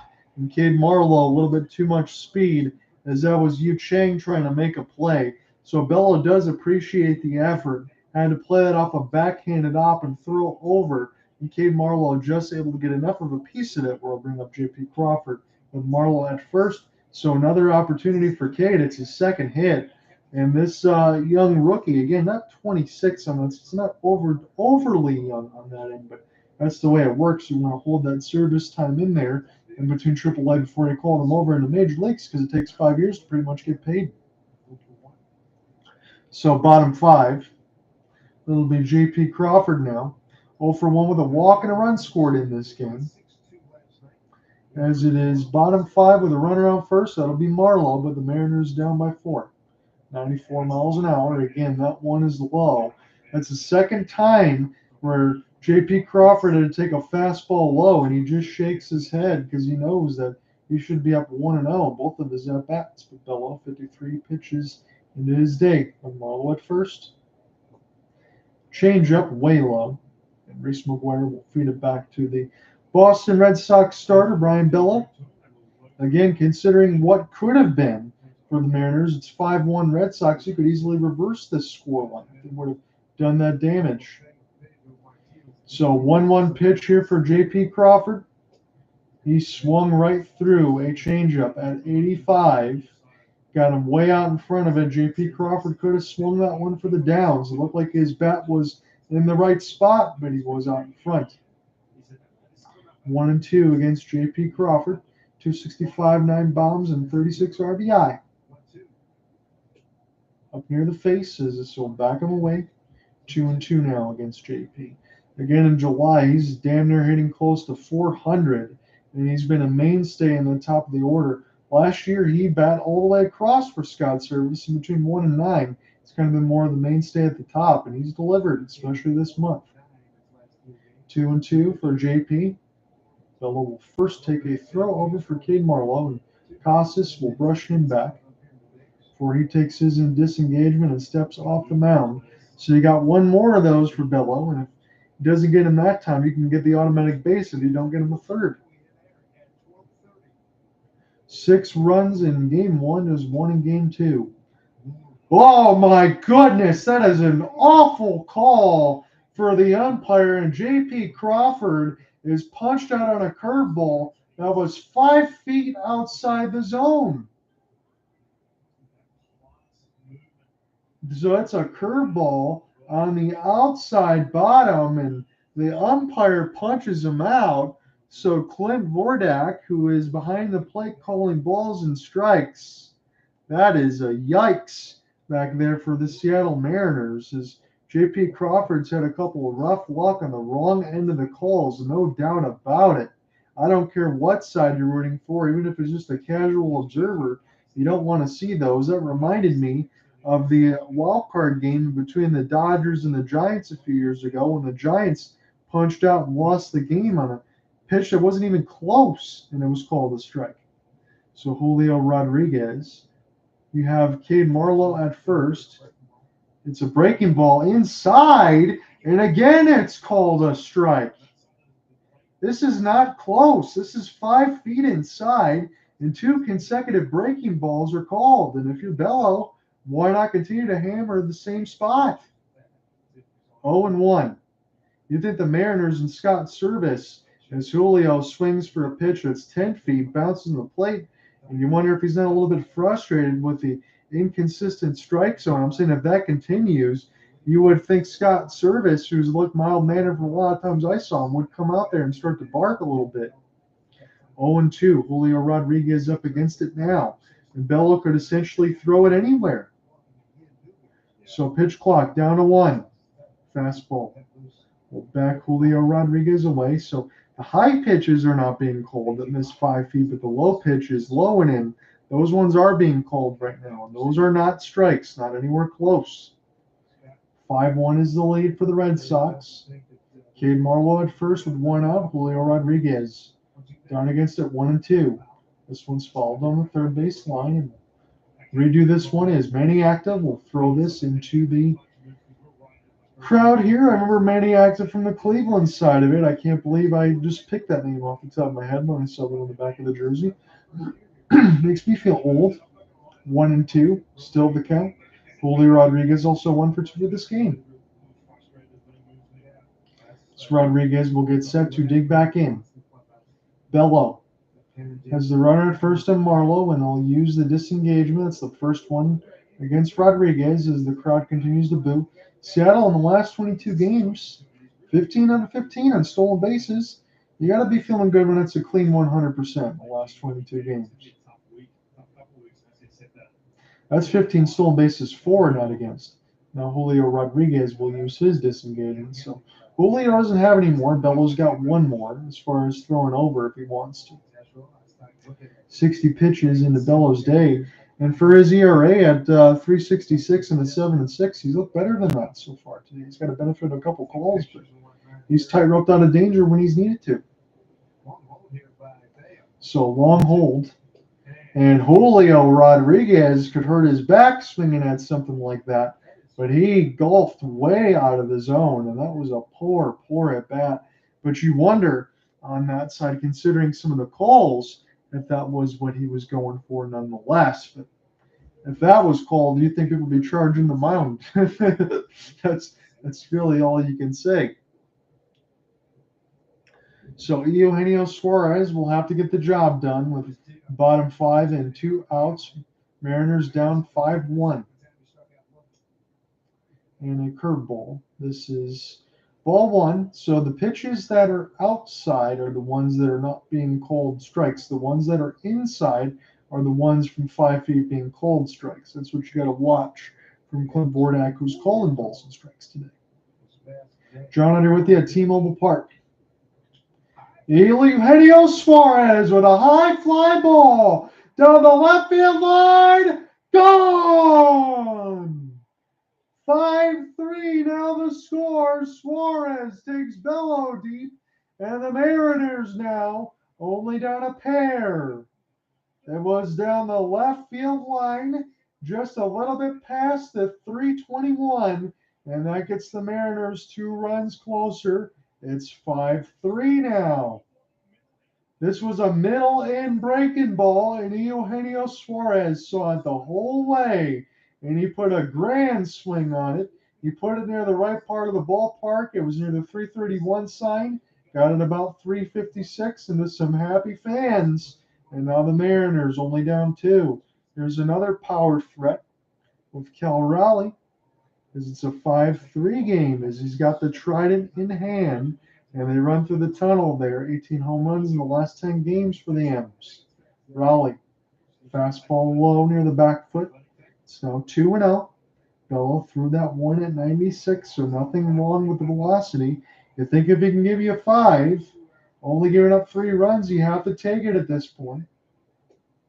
86, that one was low, but it was called a strike, 2-1, so I would say very pitcher-friendly strike zone more than batter-friendly at this point. 0-1 with a walk. Raleigh is late on the fastball as he did a little bit of a two-step on that little one-handed slice. 230 average with 16 bombs and 43 RBI. Make it 2-2 here for the Mariners catcher. John Under with you, doing the play-by-play at T-Mobile Park and MLB.TV, courtesy of T-Mobile, and Cooper Hopkins at that to let me know about it. He's recently switched on the phone service. Last 2 road starts, 8.10 ERA with 5 bombs allowed. So you'd think you go through 5 and give up 3 or less, you take it. Cal Raleigh will swing and miss, but the Mariners do score twice, courtesy of a 2-run bomb from Eugenio Suarez. It's 5-3 with the Red Sox in lead, and they go to bat next in the top of the 6th.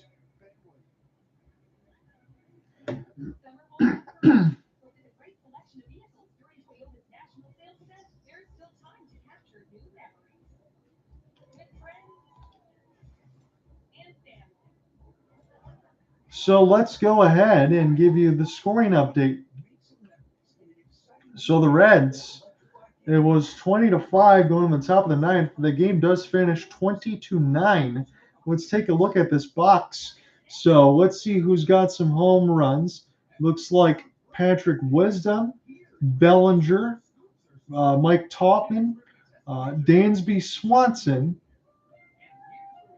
Amaya, Luke Maley, Nico Horner, all have home runs. Jamer Candelario, he's now a new member of the Cubs. He's got a double along with Ian Happ and Nick Madrigal and Christopher Morel. And Luke Maley, who is the Reds catcher, had to get the final 1 1/3 outs. They gave up 5 hits and 5 earned runs. Ben Lively was the starter for the Reds. He pitched 4 innings, gave up 13 hits, 13 earned runs, and punched out 2. Justin Steele got the start and the win. 9 hits, 4 earned runs, 6 strikeouts, and 6 innings pitched. For the Reds, it was a home run for Stevenson. And then Newman, McLean, and Steer got a pair of doubles. Make sure that I get his name. Spencer Steer, the 25-year-old, got a pair of doubles. But the Reds still lost 20-9 against the Chicago Cubs. So that was one of the big shockers of the day.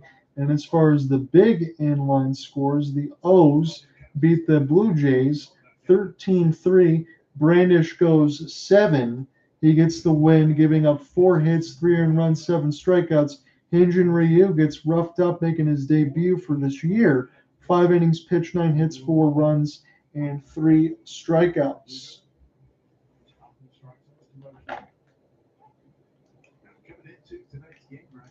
So Bryce Miller is back out there. He surrendered 5 runs.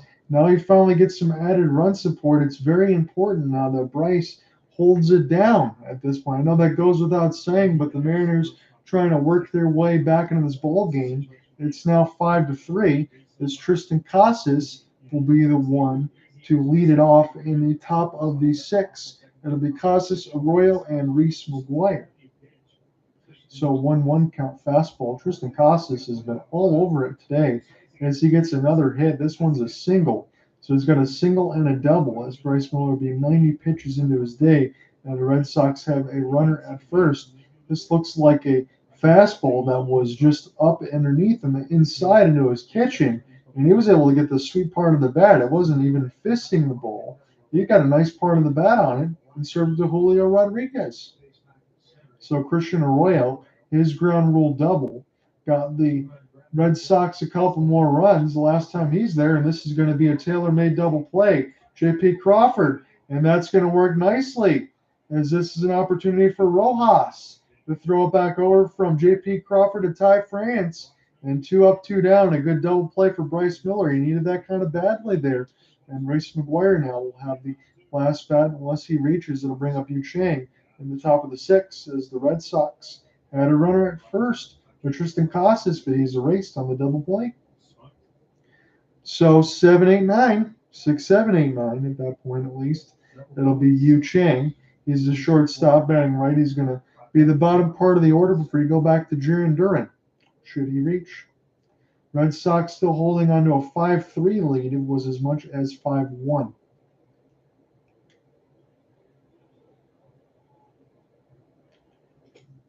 This will be an opportunity now for Reese McGuire, from the double play. So it'll be McGuire and Yu Chang. My apologies. So batting 8th is Reese McGuire, the catcher. 264 with 12 RBI against Miller. 1-0. Missed with the fastball high. A bunt opportunity for McGuire. And they're going to say he offered at it with the bunt, making 1-1. That's a surprise for me, especially for Alex Cora, unless one of the coaches on that side on the third or first baseline initiated it. Maybe he saw a shift, even though he can't really do that anymore. And now he goes from a bunt opportunity. He might hit this one out, and he does. From bunt to home run, a little bit of trolling there, if you will. That's going to work for Reese McGuire. You see that a lot on the PlayStation side of MLB The Show. He's doing a little triangle butt dance, and he turned it into a solo shot. So color me surprised. Reese McGuire now gives the Red Sox back a 3-1 3-run lead with a solo shot. It's 6-3.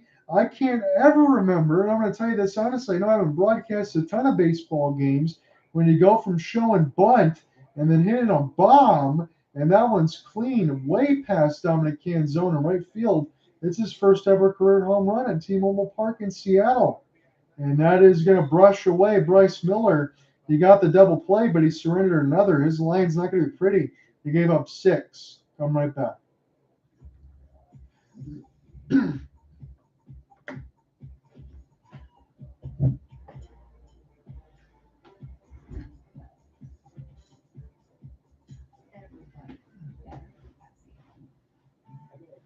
time to gear up and get out there. New Ford Big. It all starts at your local Ford dealer during the Discover Summer Sales Event. Choose from a great selection of trucks and SUVs equipped with the tech and comfort you need to discover your best summer ever. With a large inventory in stock, now is the best time to trade in, trade up, and discover summer with Ford. Returning AZ Plan lessees can lease a Bronco Sport Big Bend for $449 a month for 24 months. See your Southeast Michigan Ford dealers today. The best Detroit-style pizza comes from Detroit, and it's made by Jets. Now, get a large 3-topping pizza for $15.99. Jets. Better because it has to be. It might not take 19,000 puppies to make a cute commercial. But now, performing 19,000 tests every month to ensure you get the highest quality supplements at the best price possible feels right to us. The Wells Fargo Active Cash Card. Earn 2% cash back on what you want, like a vintage turntable. And me, like a new needle. The Wells Fargo Active Cash Credit Card. That's real life credit. On MLB Network's Wednesday Night Showcase. Well, Bryce Miller was in search of win number 8. And he was good to go through the first 3 innings. And in the 4th and 5th, but now here in the 6th, he really got caught up. We've seen a pattern of this from Bryce Miller. Good to the first time to the lineup. We talked about the open. Second, third, not so much. Getting all over that fast. We see 5 and 2/3, but really similar. Actually, he was last starting against the Twins, mentioning on the window with 6 runs, 5 and 2/3. Long ball finishing them off. Big sweeping breaking ball from Trent Thornton making his Mariner debut. Trent Thornton having a 5 and with the Toronto Blue Jays was in a trade with Mason McCoy. Down the play. That big sweeping break ball. Fastball about 93 to 96. So Trent Thornton going to make his major league debut. He's already 0-2 in front of the count. Bryce Miller's day is done. He gave up 6 on that side as the Red Sox now have a 6-3 lead. It was just a solo shot for Reese McGuire. It just showed bunt. Gets Yu Chang easily as he slams his bat in disgust. And if it's just a 1-out debut, whatever it is, worked out pretty good for Thornton there. He dissected Yu Chang. And now the Red Sox have a 6-3 lead as we go bottom 6.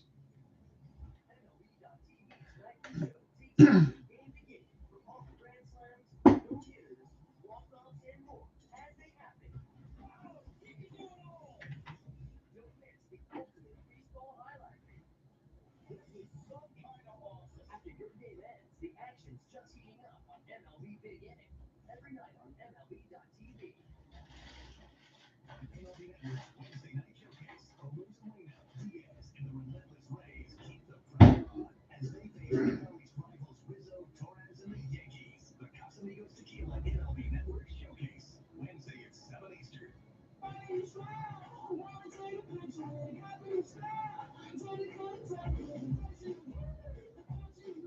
With so many amazing styles and features to choose from, a brand new Chevy from your Metro Detroit Chevy dealers is perfect for any lifestyle. Just go to ChevyDetroit.com for an in-depth look at the complete lineup of cars, trucks, and SUVs, plus tips and tricks on how to get the most out of your new Chevy. Then put it in D and see why Chevy drives the Motor City. You guys are crushing. See how it's a healthy protein and lineup. Premium meat gives you energy and keeps you full. Let's get those buns toasted, bread, cheese, and more. Go. Make a smart choice. Plan across premium meat.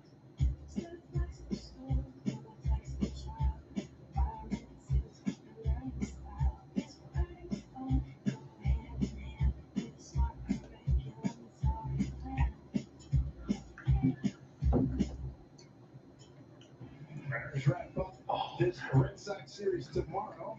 Midweek matinee time, everybody, at 1:10. Don't miss your chance to see Julio and the Mariners take on the AL East Sliders. Get those tickets at Mariners.com. Enjoy a beautiful sunny afternoon right here at T-Mobile Park. Ryan Bayo continues on here. The bottom of the 6th, he's got a 6-3 lead, giving up 3 runs on 6 hits. Don Canzone leads off. So Brian Bayo back to work. Is Dominic Canzone. This one might split the gap. This will go off the left field center wall. And this will have to be played in off the hop. So Canzone able to get a double. And now an opportunity for the Mariners in the bottom 6 to try to get something going again. So he's had a pretty good night a couple times with a couple hits already. And 70 pitches into his day. Bellows going to have a runner on 6. It was at 104 miles an hour as he roped a double on the left center field wall.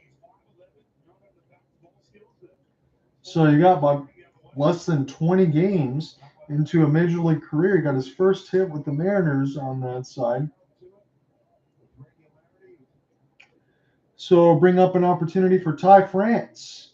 Here with a runner at second and no outs as he takes a curveball at 84 miles an hour. Make it 0-1 here for the Mariners' first baseman.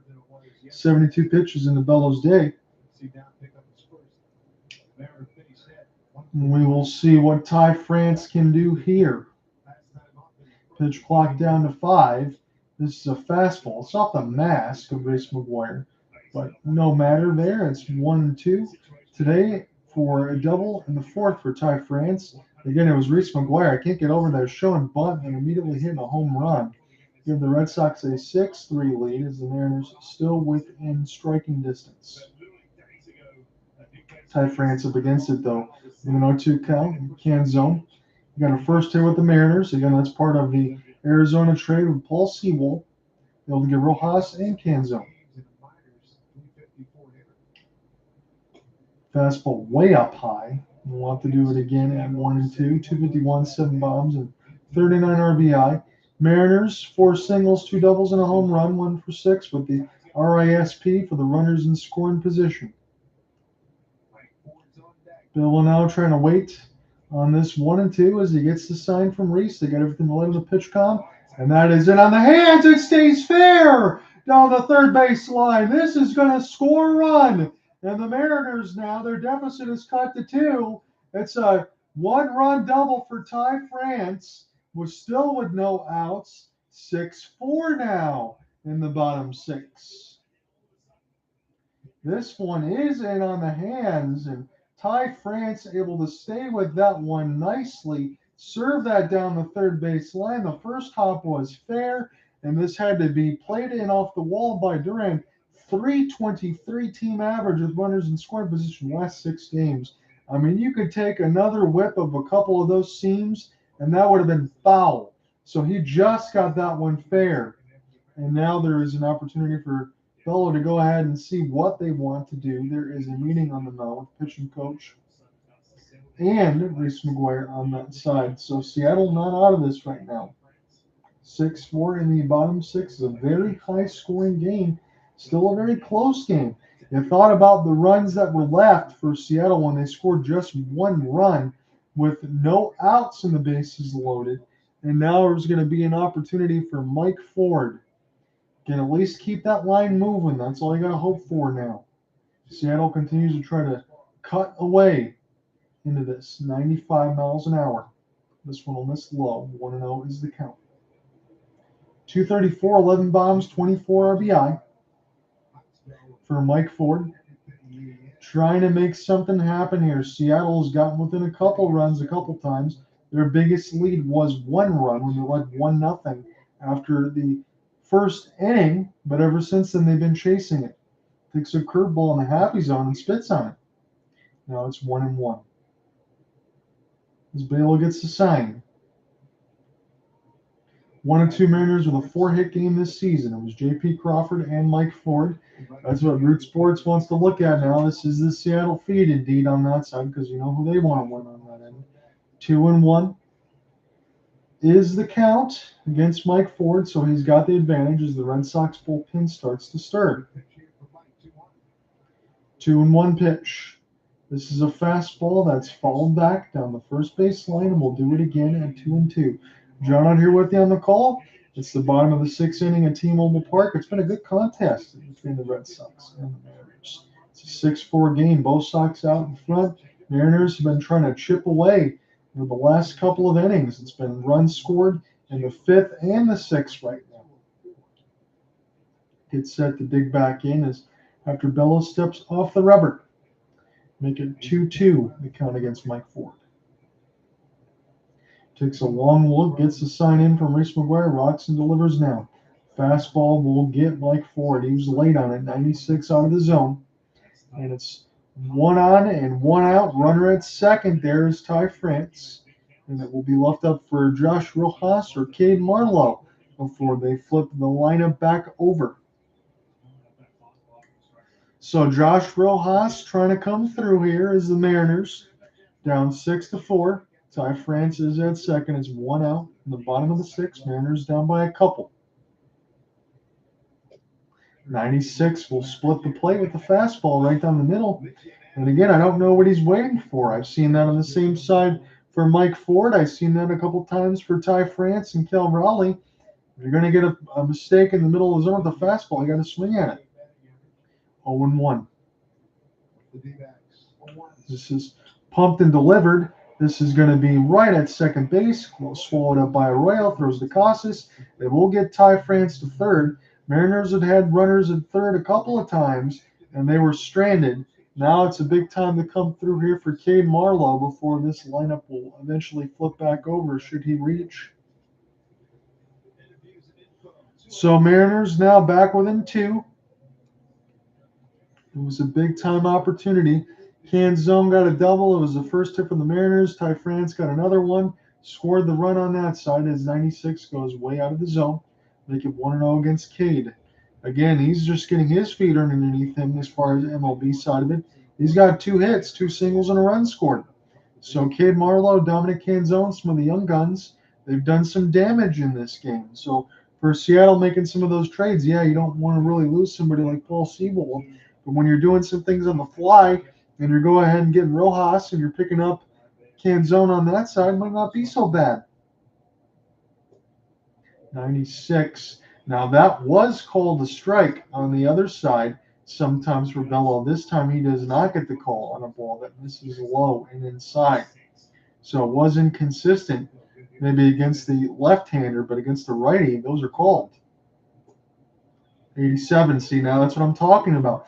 Just a little bit lower, and this one's called a strike. That is not even close to a strike, but I'll credit the Mariners. They're not really showing up the umpire here, but they're like, hey, you missed this about 5 or 6 times now.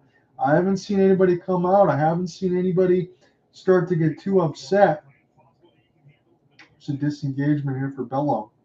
Cade wants to get the benefit of the count here. Why not? He's got a couple singles as he should. Should have been a ball. 2-2. Should be 3-1. This is off the end of the bat. Racing in, making a diving catch is Duran. He saves a run that the Mariners could definitely have. They go to the 7th inning. The Red Sox up 6-4. That's a great play by the left fielder.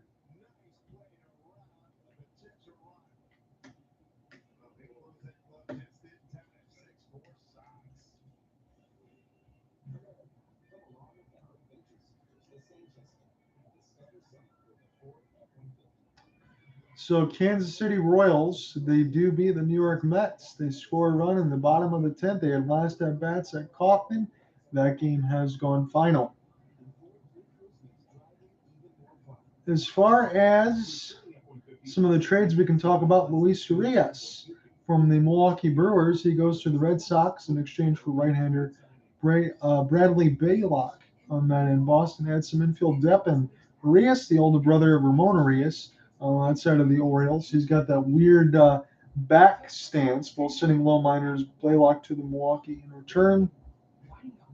As far as teams that we're talking about today, I'm just scrolling through here very quickly. Diamondbacks, again, we're talking about they continue to add Tommy Pham for Jeremy Rodriguez. White Sox continue the fire sale side of it. Texas gets Austin Hedges from the Pittsburgh Pirates.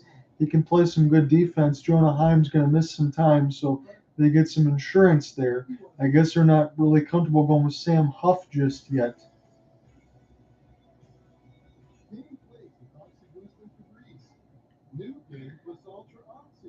Tampa gets Adrian Sampson, right-hander, Manny Rodriguez, and pull money for right-hander Josh Roberson. Diamondbacks get Jace Peterson for Chad Patrick, the right-hander. Cubs get Jose Cuas from the Royals for Nelson Velasquez.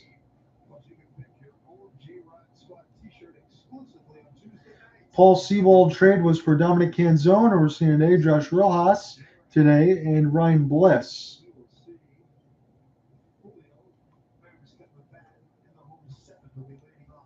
So if you're going to trade MLB talent, you got to get MLB talent on that way back, and that's what Seattle did.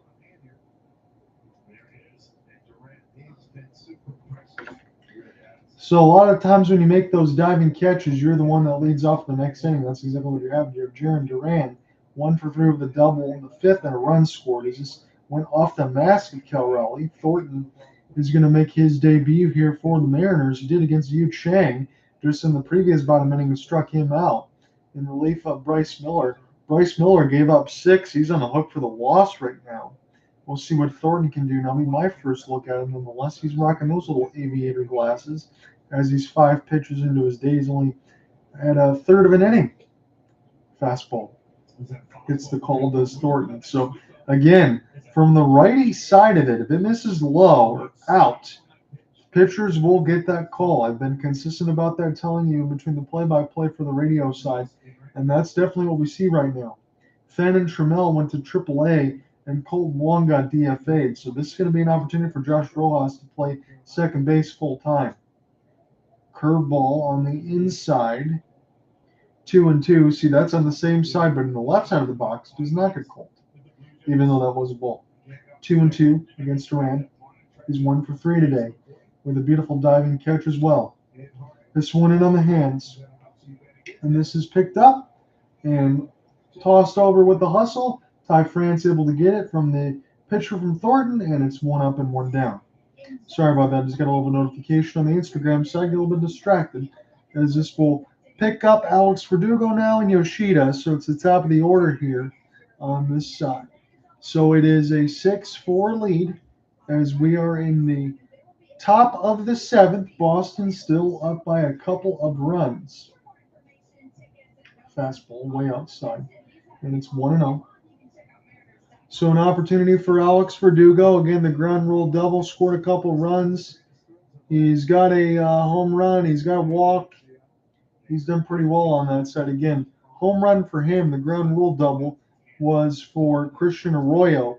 Reese McGuire also has a home run as well. Arroyo's got a double. So does Casas, Duran, and Yoshida. Reese McGuire with a home run. Verdugo with one as well. As this pitch is for the ball, it's a curveball, make it 2-1. For the Mariners, it's a double for Ty France. 2 of them, in fact. Dominic Canzone as well, and a home run for Eugenio Suarez. 2-1 is the count.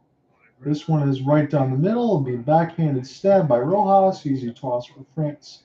2 up and 2 down in the top of the 7th. So Thornton in between now, full inning of work. It'll be an inning in the 3rd because he was picked up with the 6th with 2 outs here for Bryce Miller. But he's looked pretty good so far with 12 pitches into his day. So Yoshida now is due up. He's got a hit and a run scored. He's batting .304 entering today's game for the 30-year-old. That is a sweeping curveball on the inside, black at 79. That had a ton of movement on it. And again, if the Mariners can continue to add to the back end bullpen, when you already have Brash and you have Munoz, that can look pretty darn good. Same thing with the curveball. This one will miss a little bit low, but it's 0-2 as he still offers at it. Misaki Yoshida is 1 for 8 in this series as Thornton tries to get out of it in the top of the 7th with 15 pitches to his day so far in an inning and a 3rd. Curveball high, had a ton of movement, but it just missed high. Raleigh couldn't sell it. And Yoshida's still alive at 1-2. 6-4 game, good contest. John Under with you at T-Mobile Park. Mariners trying to get to the bottom 7, only down 2. Thornton, here's a curveball. This one's sliced. And this is going to be picked up off the hop, and an opportunity again to keep the inning alive. And I'll bring up Rafael Devers, as that was put to Cade Marlowe in left field, and that was sliced for an easy base hit. So Rafi Baum can certainly get it done now. He's 0 for 2 with a walk and a run scored. And we will see if Rafael Devers, I won't say kill shot, because it certainly seems like the Mariners are continuing to fight back. But there is a big, big swing at the warning track, jumping, leaping, and making the catch. Canzone makes it just before the yellow line, and Devers gave it a ride. We knew about that power, but the Boston Red Sox have to hold Yoshida at first. Settle only down 2. We'll go to stretch.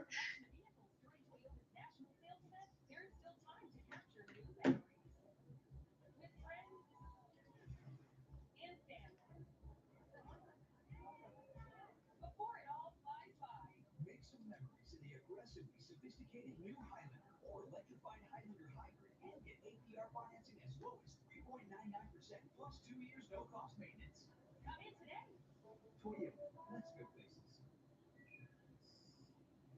Mike, do you hear that? Is that a back to school commercial? It's too early.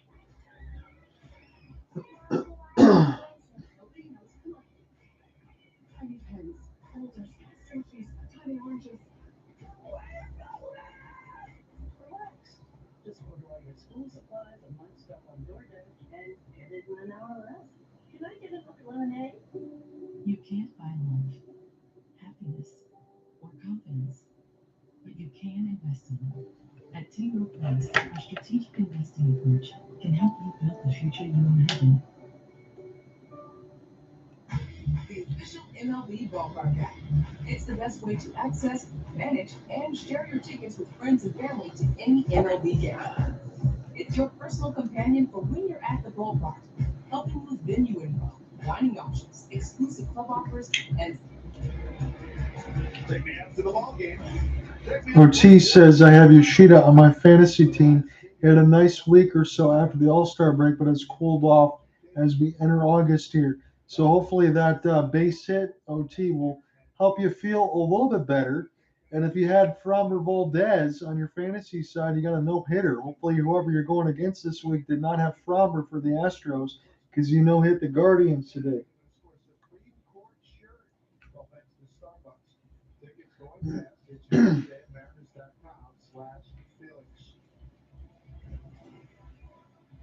Nice game here tonight, Ryan. Yeah, it really was. We talked all about that changeup. It was a huge weapon. So they're showing Brian Balow. I think his day is done. 5 strikeouts off the changeup, 2 off the sinker, and 1 off the four-seam. I don't think I have any copyright strikes on the YouTube side, but yesterday when they played God Bless America, I forgot to mute the TV and there was a copyright side of it. So I don't think there's any strikes on that, but I'll have to watch just in case what they do. Comebacker. So Chris Martin had to catch a comebacker there from the Seattle Mariners, but it's 1 up and 1 down in the bottom of the 7th. And that will go ahead. I'll make sure I pull up part of the box score again. Julio Rodriguez. So J.P. Crawford, he swung at the first pitch and just getting the neck down on that side and the glove part of it over there was Martin. And that was an absolute bomb. But he made the play and he made it look easy. So Julio Rodriguez will try to get things going in the bottom of the 7th as the M's are down 6-4. It's a fastball up high from Martin at 92. Julio Rodriguez 1 for 3 with a single as the Mariners are down to their final 8 outs. Again, I can do basic math, but anything past that, not very good. That's why journalism was my major. 95 miles an hour follows that one straight back. Make it 1-1 now. 2 for 7 in this series is Julio Rodriguez. Made a really good catch in the first inning when that one was scolded by Alex Verdugo, robbed him of a hit. 2 pitches in the first, 1 in the second, and 5 in the third in his appearances, and this looks to be a 3-pitch appearance. Got to go quickly there was Devers, and he is able to get Rodriguez by half a step, who was very fleet-footed. That'll bring up Eugenio Suarez. The last time he was up at the dish, he had a 2-run bomb to get the Mariners within 6-4. That's about as close as they've been since having the lead at the end of the first one. It was 1-0, and they had bases loaded with no outs, but could only settle for 1. So Eugenio Suarez trying to get this done again. 95 on the inside black from Morton. Make it 0-1. Suarez had a nice night, a 2-run bomb and a single, responsible for 3 of the 4 RBI. Pitch clock down to 5 as Martin gets a sign from Reese McGuire. This is a changeup off near the face. Will back away. Eugenio Suarez make it 1-1 now. John Under with you with a solo call at T-Mobile Park. Boston Red Sox have the lead on the Seattle Mariners. It's 6-4. Suarez 3 for 7 in this series. Fastball fouled directly back and it knocked down one of the pieces of the brick. They usually have those camera walls in behind there. So they'll have to get that together because those lenses are very expensive for those that want to give us our camera feeds and pictures and all that side of it. If a baseball comes and hits that lens, that's thousands of dollars at that point, no doubt about it. So they got that all squared away. Make it 1-2 against Suarez. 2 for 3 on the day as he waits for the pitch. Fastball. That was high and it was in the zone, but it blew away Suarez. So Mariners go quietly. And now at the end of 7, Red Sox up 6-4.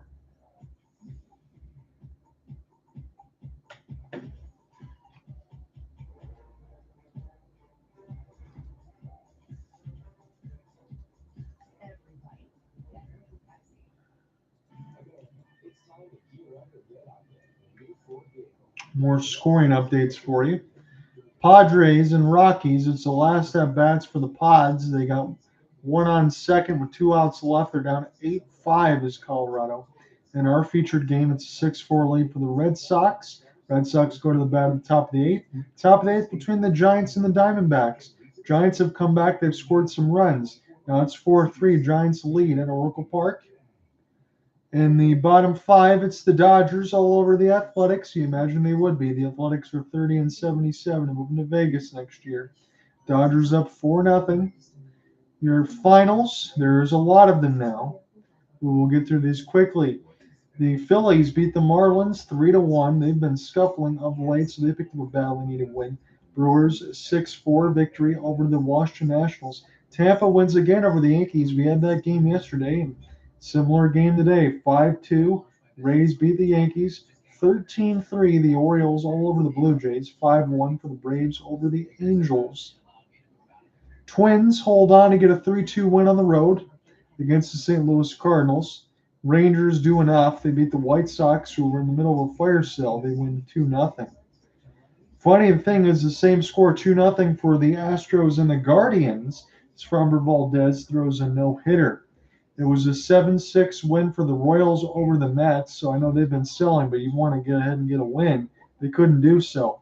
And the shocker of the day, as far as the runs, the Cubs, they've been on a heater of late. They put up a 20 spot on the Cincinnati Reds. They won that one 20-9. 20 runs on a 21-hit attack at Wrigley Field.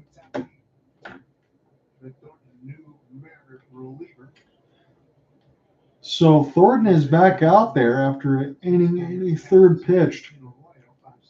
It is his Seattle debut.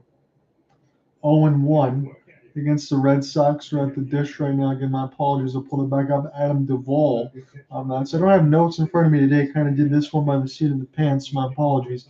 Duvall, Casas, and Christian Arroyo. Let me get to OT's comment here on this side. What's your take on the Red Sox wild card chances? There are 2 games back of the Blue Jays currently. So right now, again, this is a good reason why we're doing this game, and I appreciate your question, my friend, because Mariners are trying to go ahead and catch the Red Sox, and the Red Sox now, in terms of, let me look at it, when you have Yoshida, you got Devers, I really like Alex Verdugo and Christian Arroyo. There's pieces, and there's chances here. I just have to look at the rest of the pitching staff for Boston, whether or not I believe that that's going to get it done. That's my one question. Is Boston going to have enough pitching for me in order to be able to get the job done? Because that hitting lineup looks pretty good. I'm just going to go ahead and pull up the roster here really quick. I know we're in the middle of game action. So Richard Blyer, he's decent as a reliever. James Paxton's getting older. Nick Pavetta's okay at 30. When I look at some of the other pitchers there, nothing really jumps out at me. So the pitching is the question that I would have. I like the manager in Alex Cora. I know Justin Turner is having a really good year coming over from the Dodgers to the Red Sox. So the hitting I like, the pitching I don't.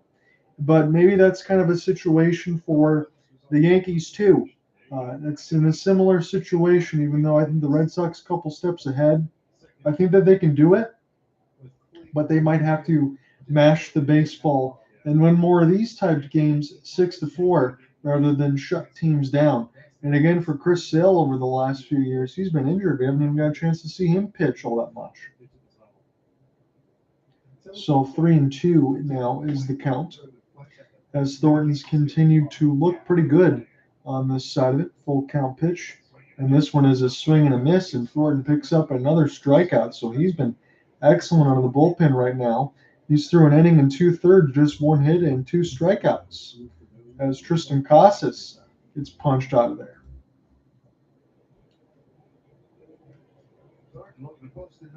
So trying to get another 0 there is Brent Thornton, and he's looked pretty good. I believe he was also from the Toronto Blue Jays as well on that part of it. So it was Duvall who punched out. It's Casas at the dish. It is 1 out in the top of the 8th, and again, that friendly call. As this is near the right side of the box, from the left to the right side of the box, if it's over 5 inches or down 5 inches, that is a strike. and that has been consistent from Clint Vordak, although I know the batters won't like it. We've seen several looks back from the Mariners and the Red Sox batters at the dish. 2 and 3 with a double and a single. Costas looked good in this game so far. 95 late, followed directly back and across the screen. And we'll do it one more time at 0 and 2. Let me know, OT, if you think I'm off base on the Red Sox side of it. I just feel like they have to maybe slug a little bit more if they want to pick up some of these wins. It's hard to score 6 to 8 runs every game. I mean, they're doing it right now. They lit up Brice Miller, who was a pretty decent pitcher, especially at T-Mobile Park for 6. But I feel like that's what they're going to have to do. Their pitching depth kind of scares me. 1 and 2. Here for Tristan Casas. Got a couple hits on the day, double and a single. His curveball's bounced. No matter, though, nobody on base right now. 2 and 2, 1 out in the top of the 8th. Red Sox trying to add to a 6-4 lead. John Underwood, you doing the play-by-play from T-Mobile Park, courtesy of MLB TV. It's the Root Sports feed, as we are in the top 8th already. Again, I love the pitch clock and the pace of play and everything else. It makes calling games a hell of a lot more fun. Just not as much downtime. That's 100% for sure. Starting to get back into baseball as we get into the second half stretch. We're past that now, as we're past the All-Star break, and teams are well over 100 games into their season. So into the back half, probably about 55 games left on the season for most.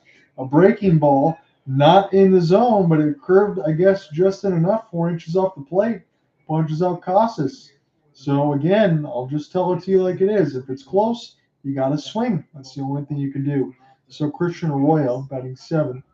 I'll be the next for him. So they're showing some of the same old Mariners on that side with their glasses and pitching on that end. Thornton's kind of rocking some of those same ones. And Arroyo, this one's in off the hands. It'll be an opportunity to make that catch near the left field side, and that's exactly what happens for Cade Marlowe. So the Red Sox go quietly. Mariners down to their last 6 outs. You're down a pair, 6-4. Summer won't last forever, but during Toyota's national sales event, you can have memories that live. Come on.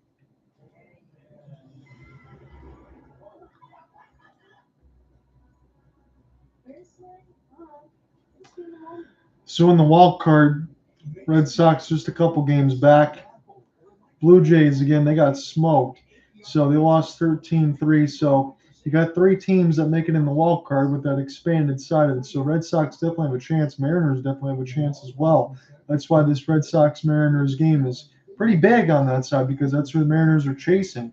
Not to mention Mariners also have to chase the Astros and the Rangers, who both picked up wins. So that is not good for Seattle. They lose this game doubly. You get something for the Red Sox, and you also take your position back in the AL West. Angels also trying to fight things out. So not only is this series critically important, because after this is done, the Mariners will play the Angels, who are directly in that same spot at 55, 56, and 52. The Mariners 55 and 52 if they lose. So that'll put the Angels out in front of them there. So back-to-back series with the Red Sox and the Angels couldn't be any more big in the American League wild card. San Francisco Giants, game and a half out of the wild card with the Phillies and the Brewers. Just a game and a half behind are the Arizona Diamondbacks and the Miami Marlins as well. So the race is shaping up to be pretty good. In rough math from this side, probably 106 to 108 games in the season right now for most teams, as we get 162 in the completion of the season. So things are pretty tight as far as for most of these teams. There's a few that could be way out of it. The Mets, they lost a crucial game as their 7-back wild card to the Kansas City Royals. Kansas City was 33 and 75 with the win. Only Oakland has been worse with 30 and 77. We know they're going to Vegas next year. But KC's won 4 in a row. This has been one of their best stretches, I think, since they started 2-0 on the season.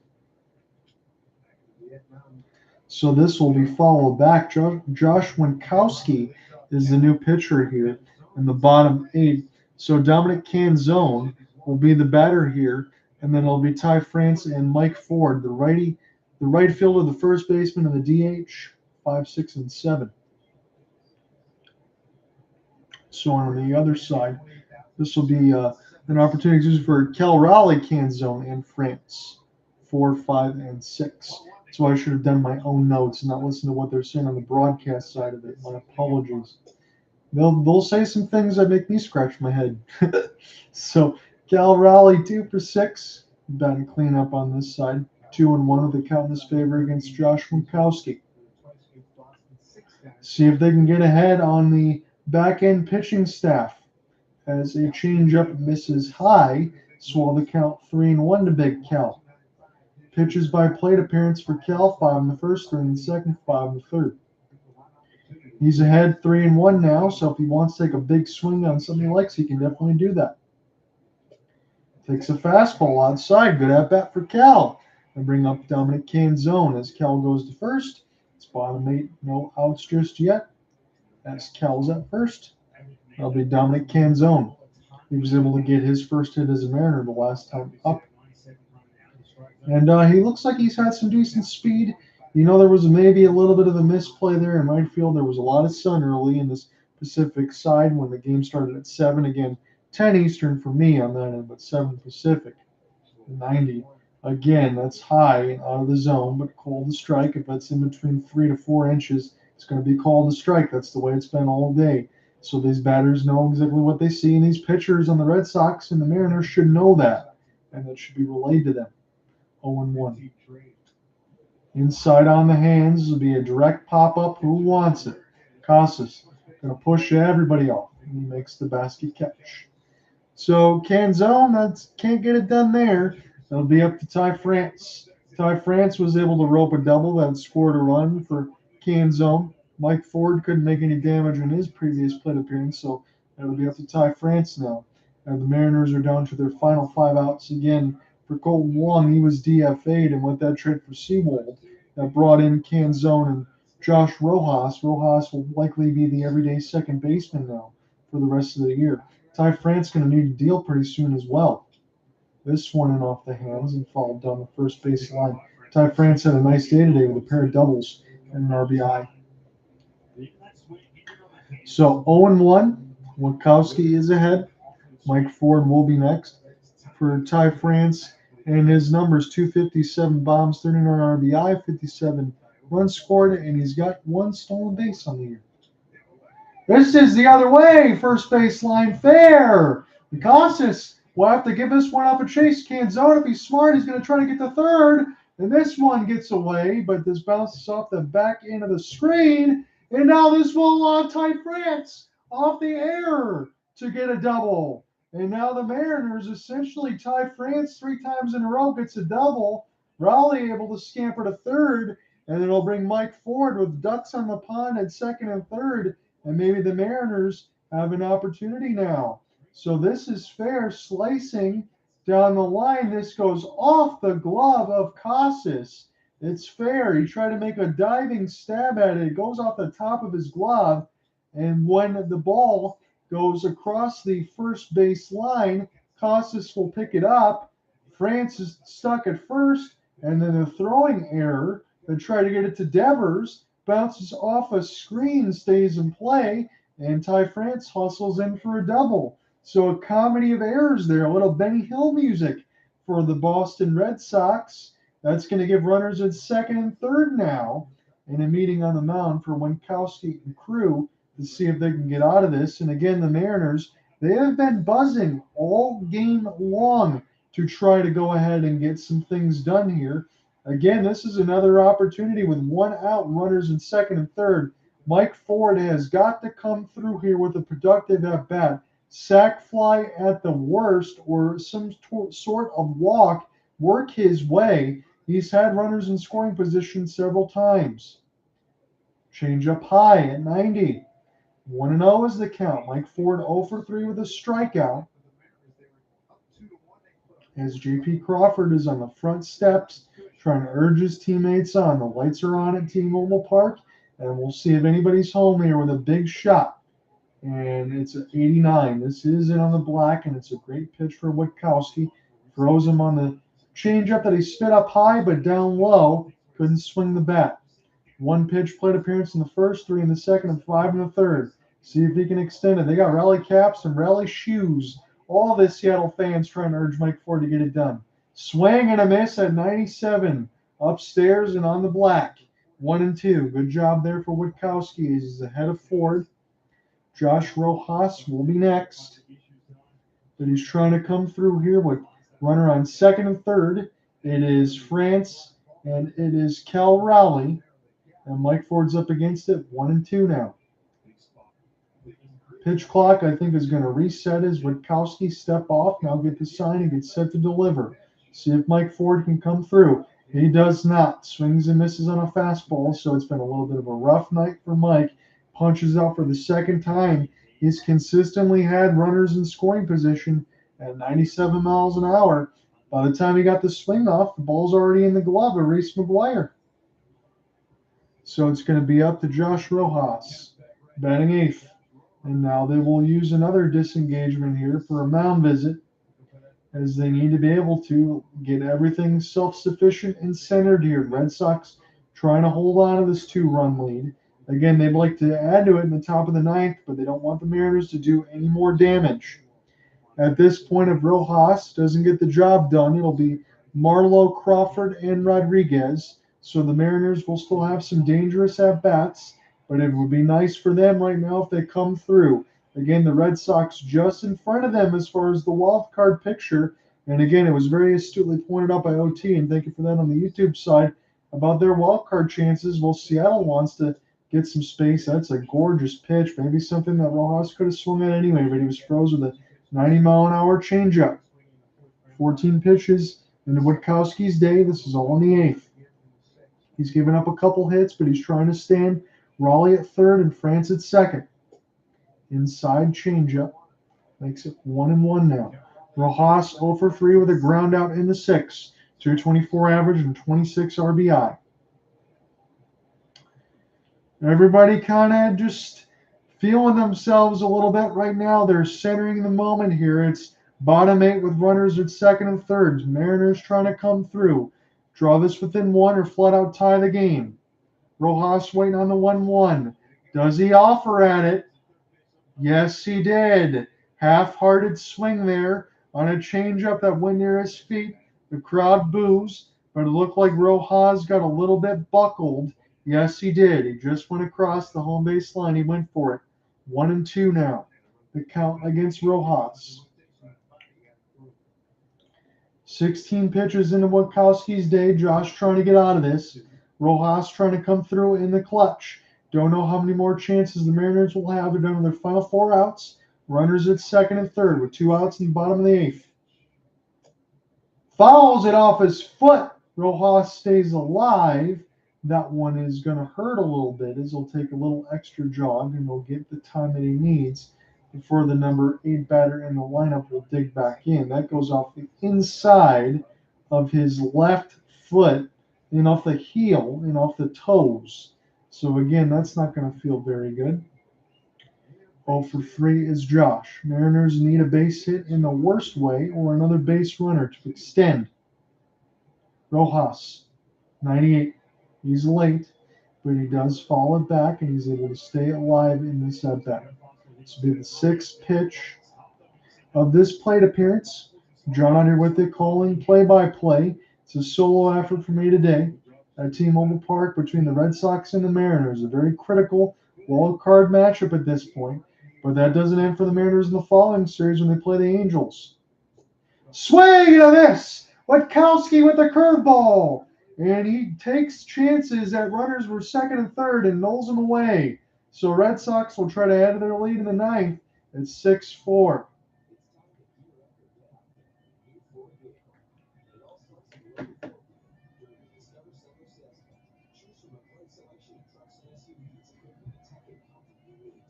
Says surprised they didn't trade for some starting pitching. Wonder how much effort they put into getting a guy like Verlander or Scherzer.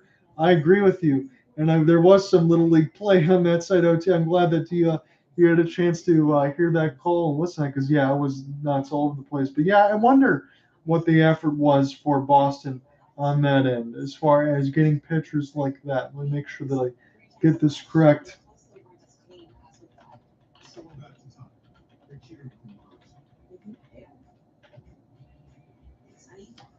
So it looks like Brian O'Halloran is the GM now for the Boston Red Sox. And yeah, I wonder because when you think about the Yankees, again, some of the moves that they made were small. Again, it was one of their top prospects, and Spencer Hardin went to Texas, back to New York. Small pieces for pitching. The Yankees got some small pieces. Red Sox didn't even do pretty much any of that. And you would think with Verlander, that's somebody, but maybe they didn't want to give up whatever prospect. Supposedly, a top prospect went to the Mets from the Astros for Verlander, but again, I think there's some familiarity there with a couple of World Series wins.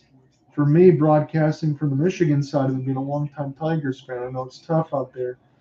I'm starting to wonder, especially if the Astros get another World Series, it'd be his third for Verlander with Houston, if he retires as a Houston Astro or a Detroit Tiger, because I think he can make the case that he should retire as a Houston Astro, as much as that pains me to say.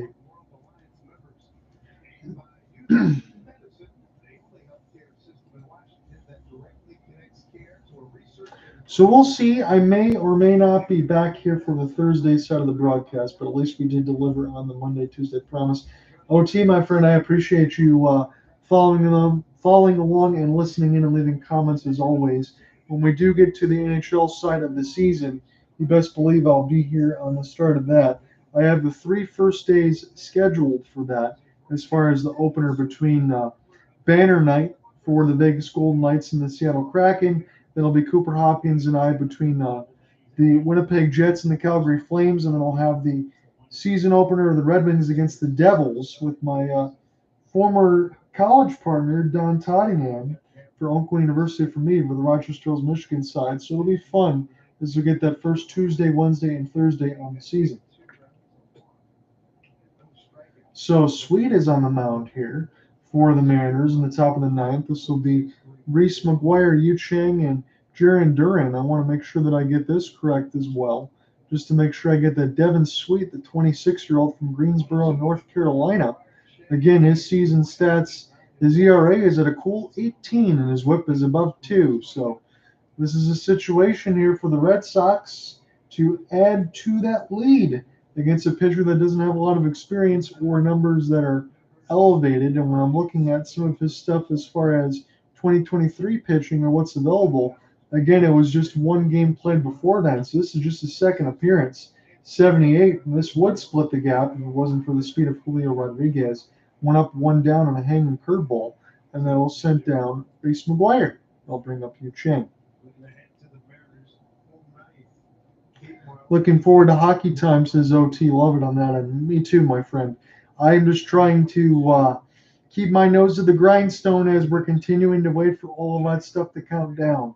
And between hockey side, that's kind of where my bread is buttered, although I love covering baseball, basketball, hockey, and any college affiliate stuff like that. And then when I do work with the Waterford Sharks and the Michigan Independence Hockey League by the house, I will get some of the Saturday, Sunday games. There might be some stuff at Hopeless Sports Guy on the Spotify side, maybe not as much as YouTube wants to get some of those local broadcasts, but I'll leave updates in the community tab. We'll call some live hockey action, and yes, you can watch those games because that's no broadcast. Anything on the YouTube side, unfortunately, if I broadcast, put this camera in front of it, they'd shut down the channel. Otherwise, I'd let you guys watch all of it. Well, I do the play-by-play practice, excuse me.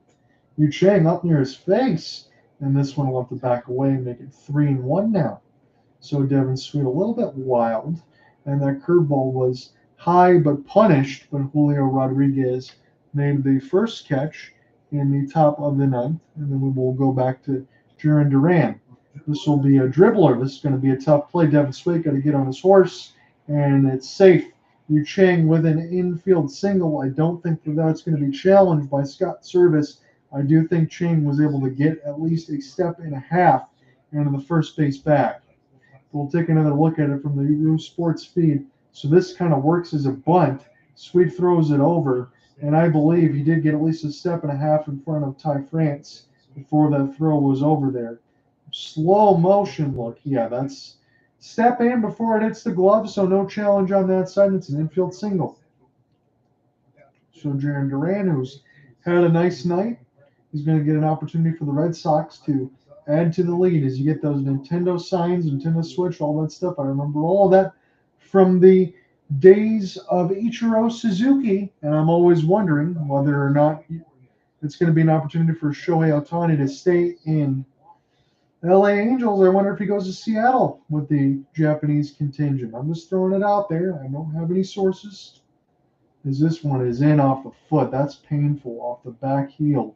And again, this just happened for Seattle in the previous bottom half of the inning, and now Duran's going to have to walk this one off as it went off the left side of the hill. He's got grass stains, he's got dirt, he's got everything across trying to hustle and dive. He made a good sliding catch in left field that saved a run that could have been scored by Ty France, as Boston still has a 6-4 lead. And granted, even though this ended up being a solo broadcast, I guess I lucked out doing this game over the O's and the J's because that one was 13-3. At least this one's 6-4. It's just been a lot more close and a lot more fun to call, I would imagine. So 1-1 pitch for Sweet. This is in on the hands, popped up. Is it going to get down? No. Eugenio Suarez got a good jump on a ball that could have been served just in the shallow outfield. He makes the catch. And Alex Verdugo can be the last chance for the Red Sox to add to their lead. And he hopes that that'll be the case, does Scott Service, because the Mariners have just 3 outs to work with to get at least 2 runs to extend this game. So I know Cooper Hopkins did send me several messages. He got stuck with some work duty, so it's a solo broadcast for me. But at least I was glad to be able to get you the Mondays and Tuesdays as promised, as this fastball goes up and high. Verdugo as he backs away. It's 1-0.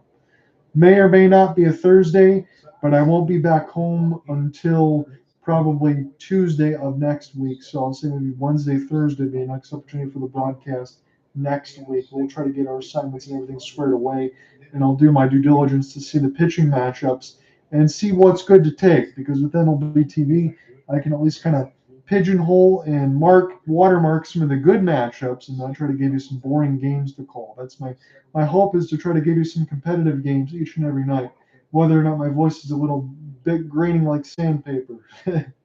So Verdugo with a 2-run home run and a walk. 2-0 as Sweet has fallen behind.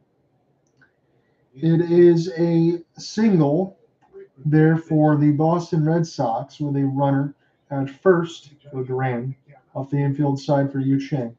Curveball way out of the zone. Doesn't look like Sweet has any intention of throwing Alex Verdugo a strike. That might not be so smart because Yoshida is on deck. And again, OT really wants him to get a base hit because of the fantasy baseball perspectives, and I don't blame you, my friend. See if he can get another opportunity. So 3-0 for Verdugo. He had a 10-pitch walk in his first at-bat.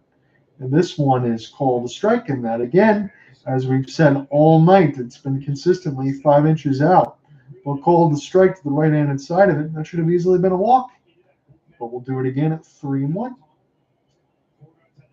Scott Service hasn't had his demeanor change as this has popped up.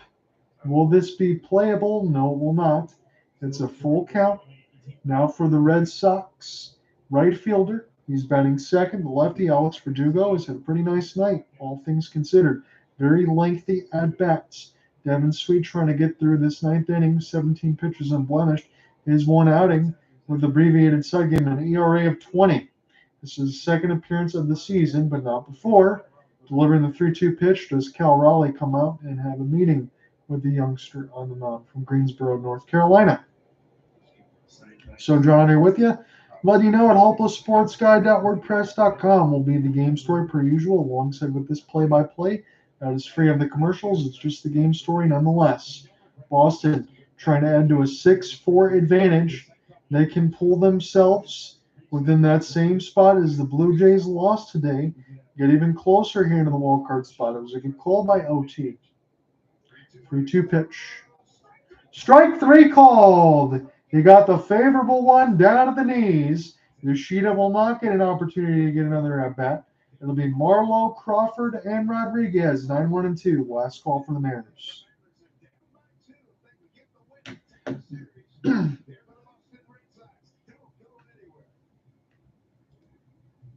national sales event is on. Make the most of summer with a new Toyota. What's a great Tacoma? Great Tacoma coming in hot. Look at it. Highlander hybrid on the double A. Run, run, run,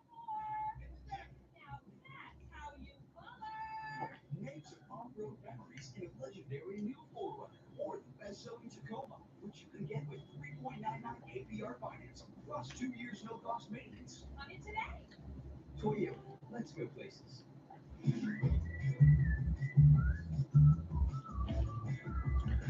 So for my side, on the Detroit end, as they continue to lose games, Michael Lorenzen was moved to the Philadelphia Phillies for an infield prospect.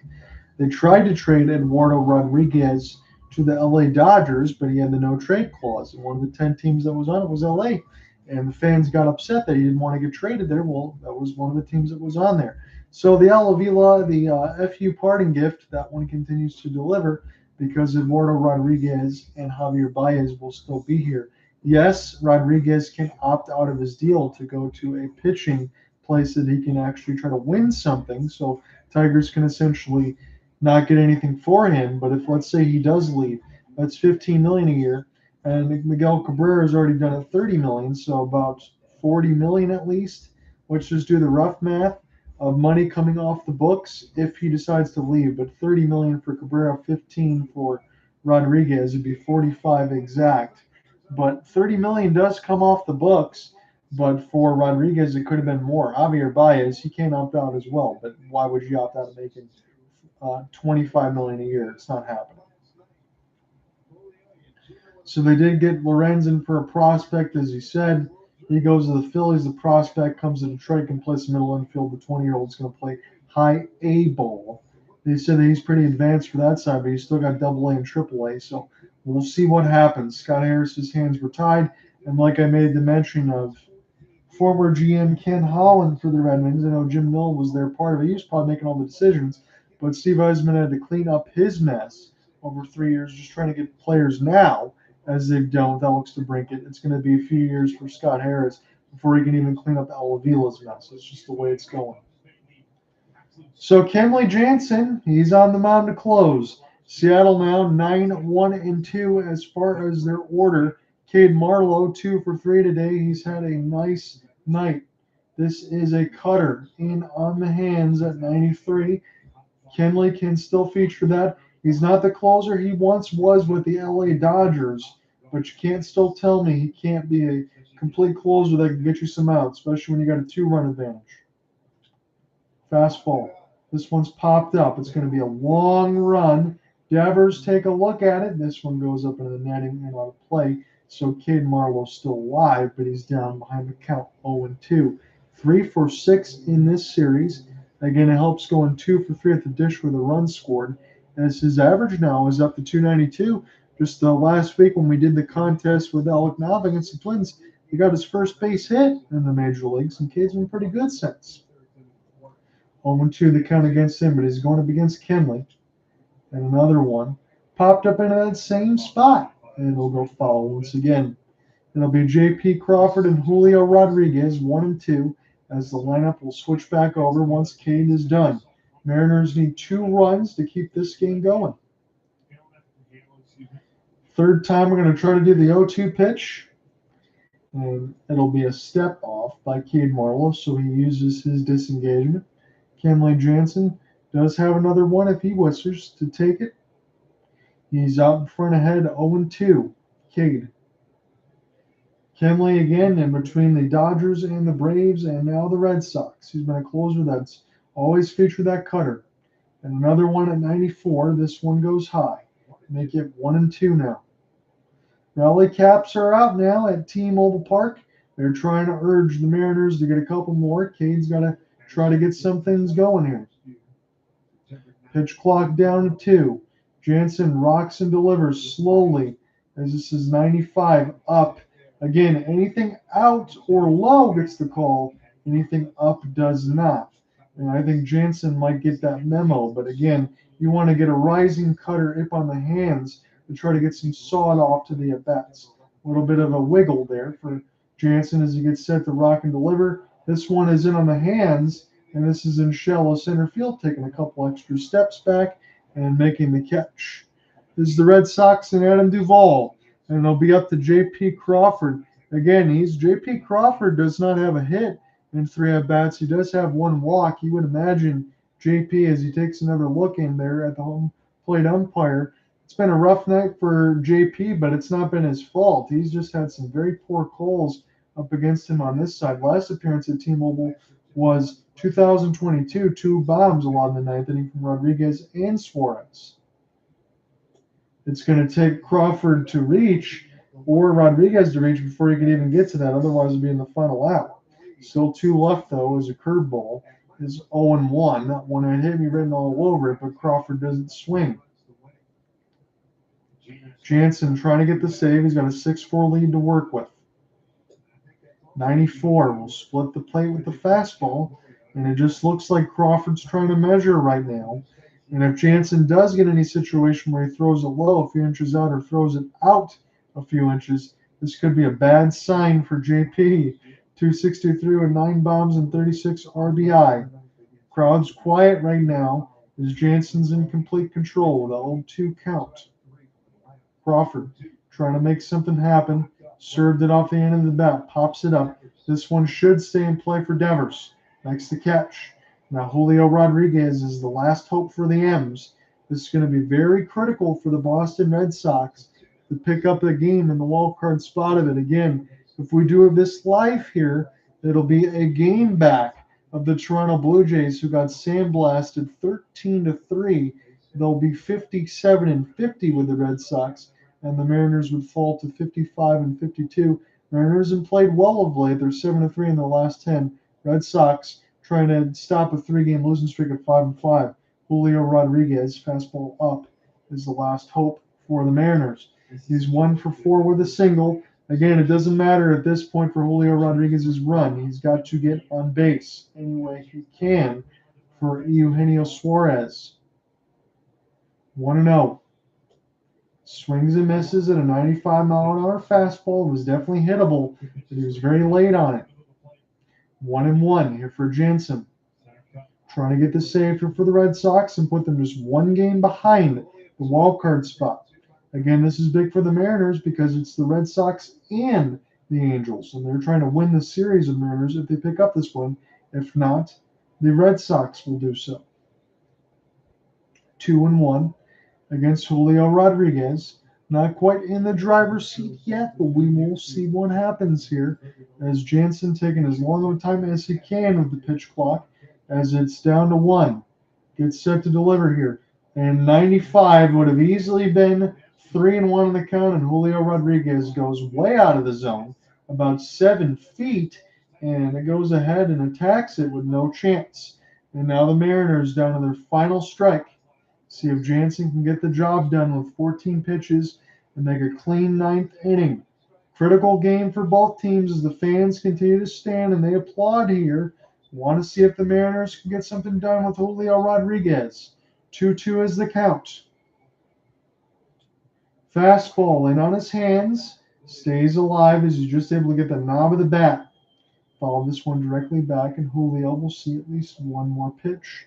Again, if I can't do the broadcasting on the Thursday side, I will see you probably sometime between next Wednesday or Thursday when I do get back home. 2-2. One more time for Jansen.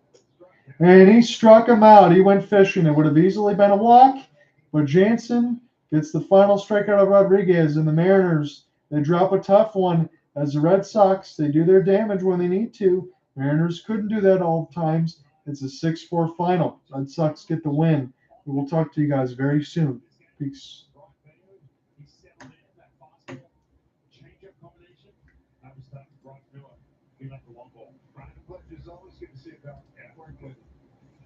For Ryan Rollins Smith, I'm Dave Sims.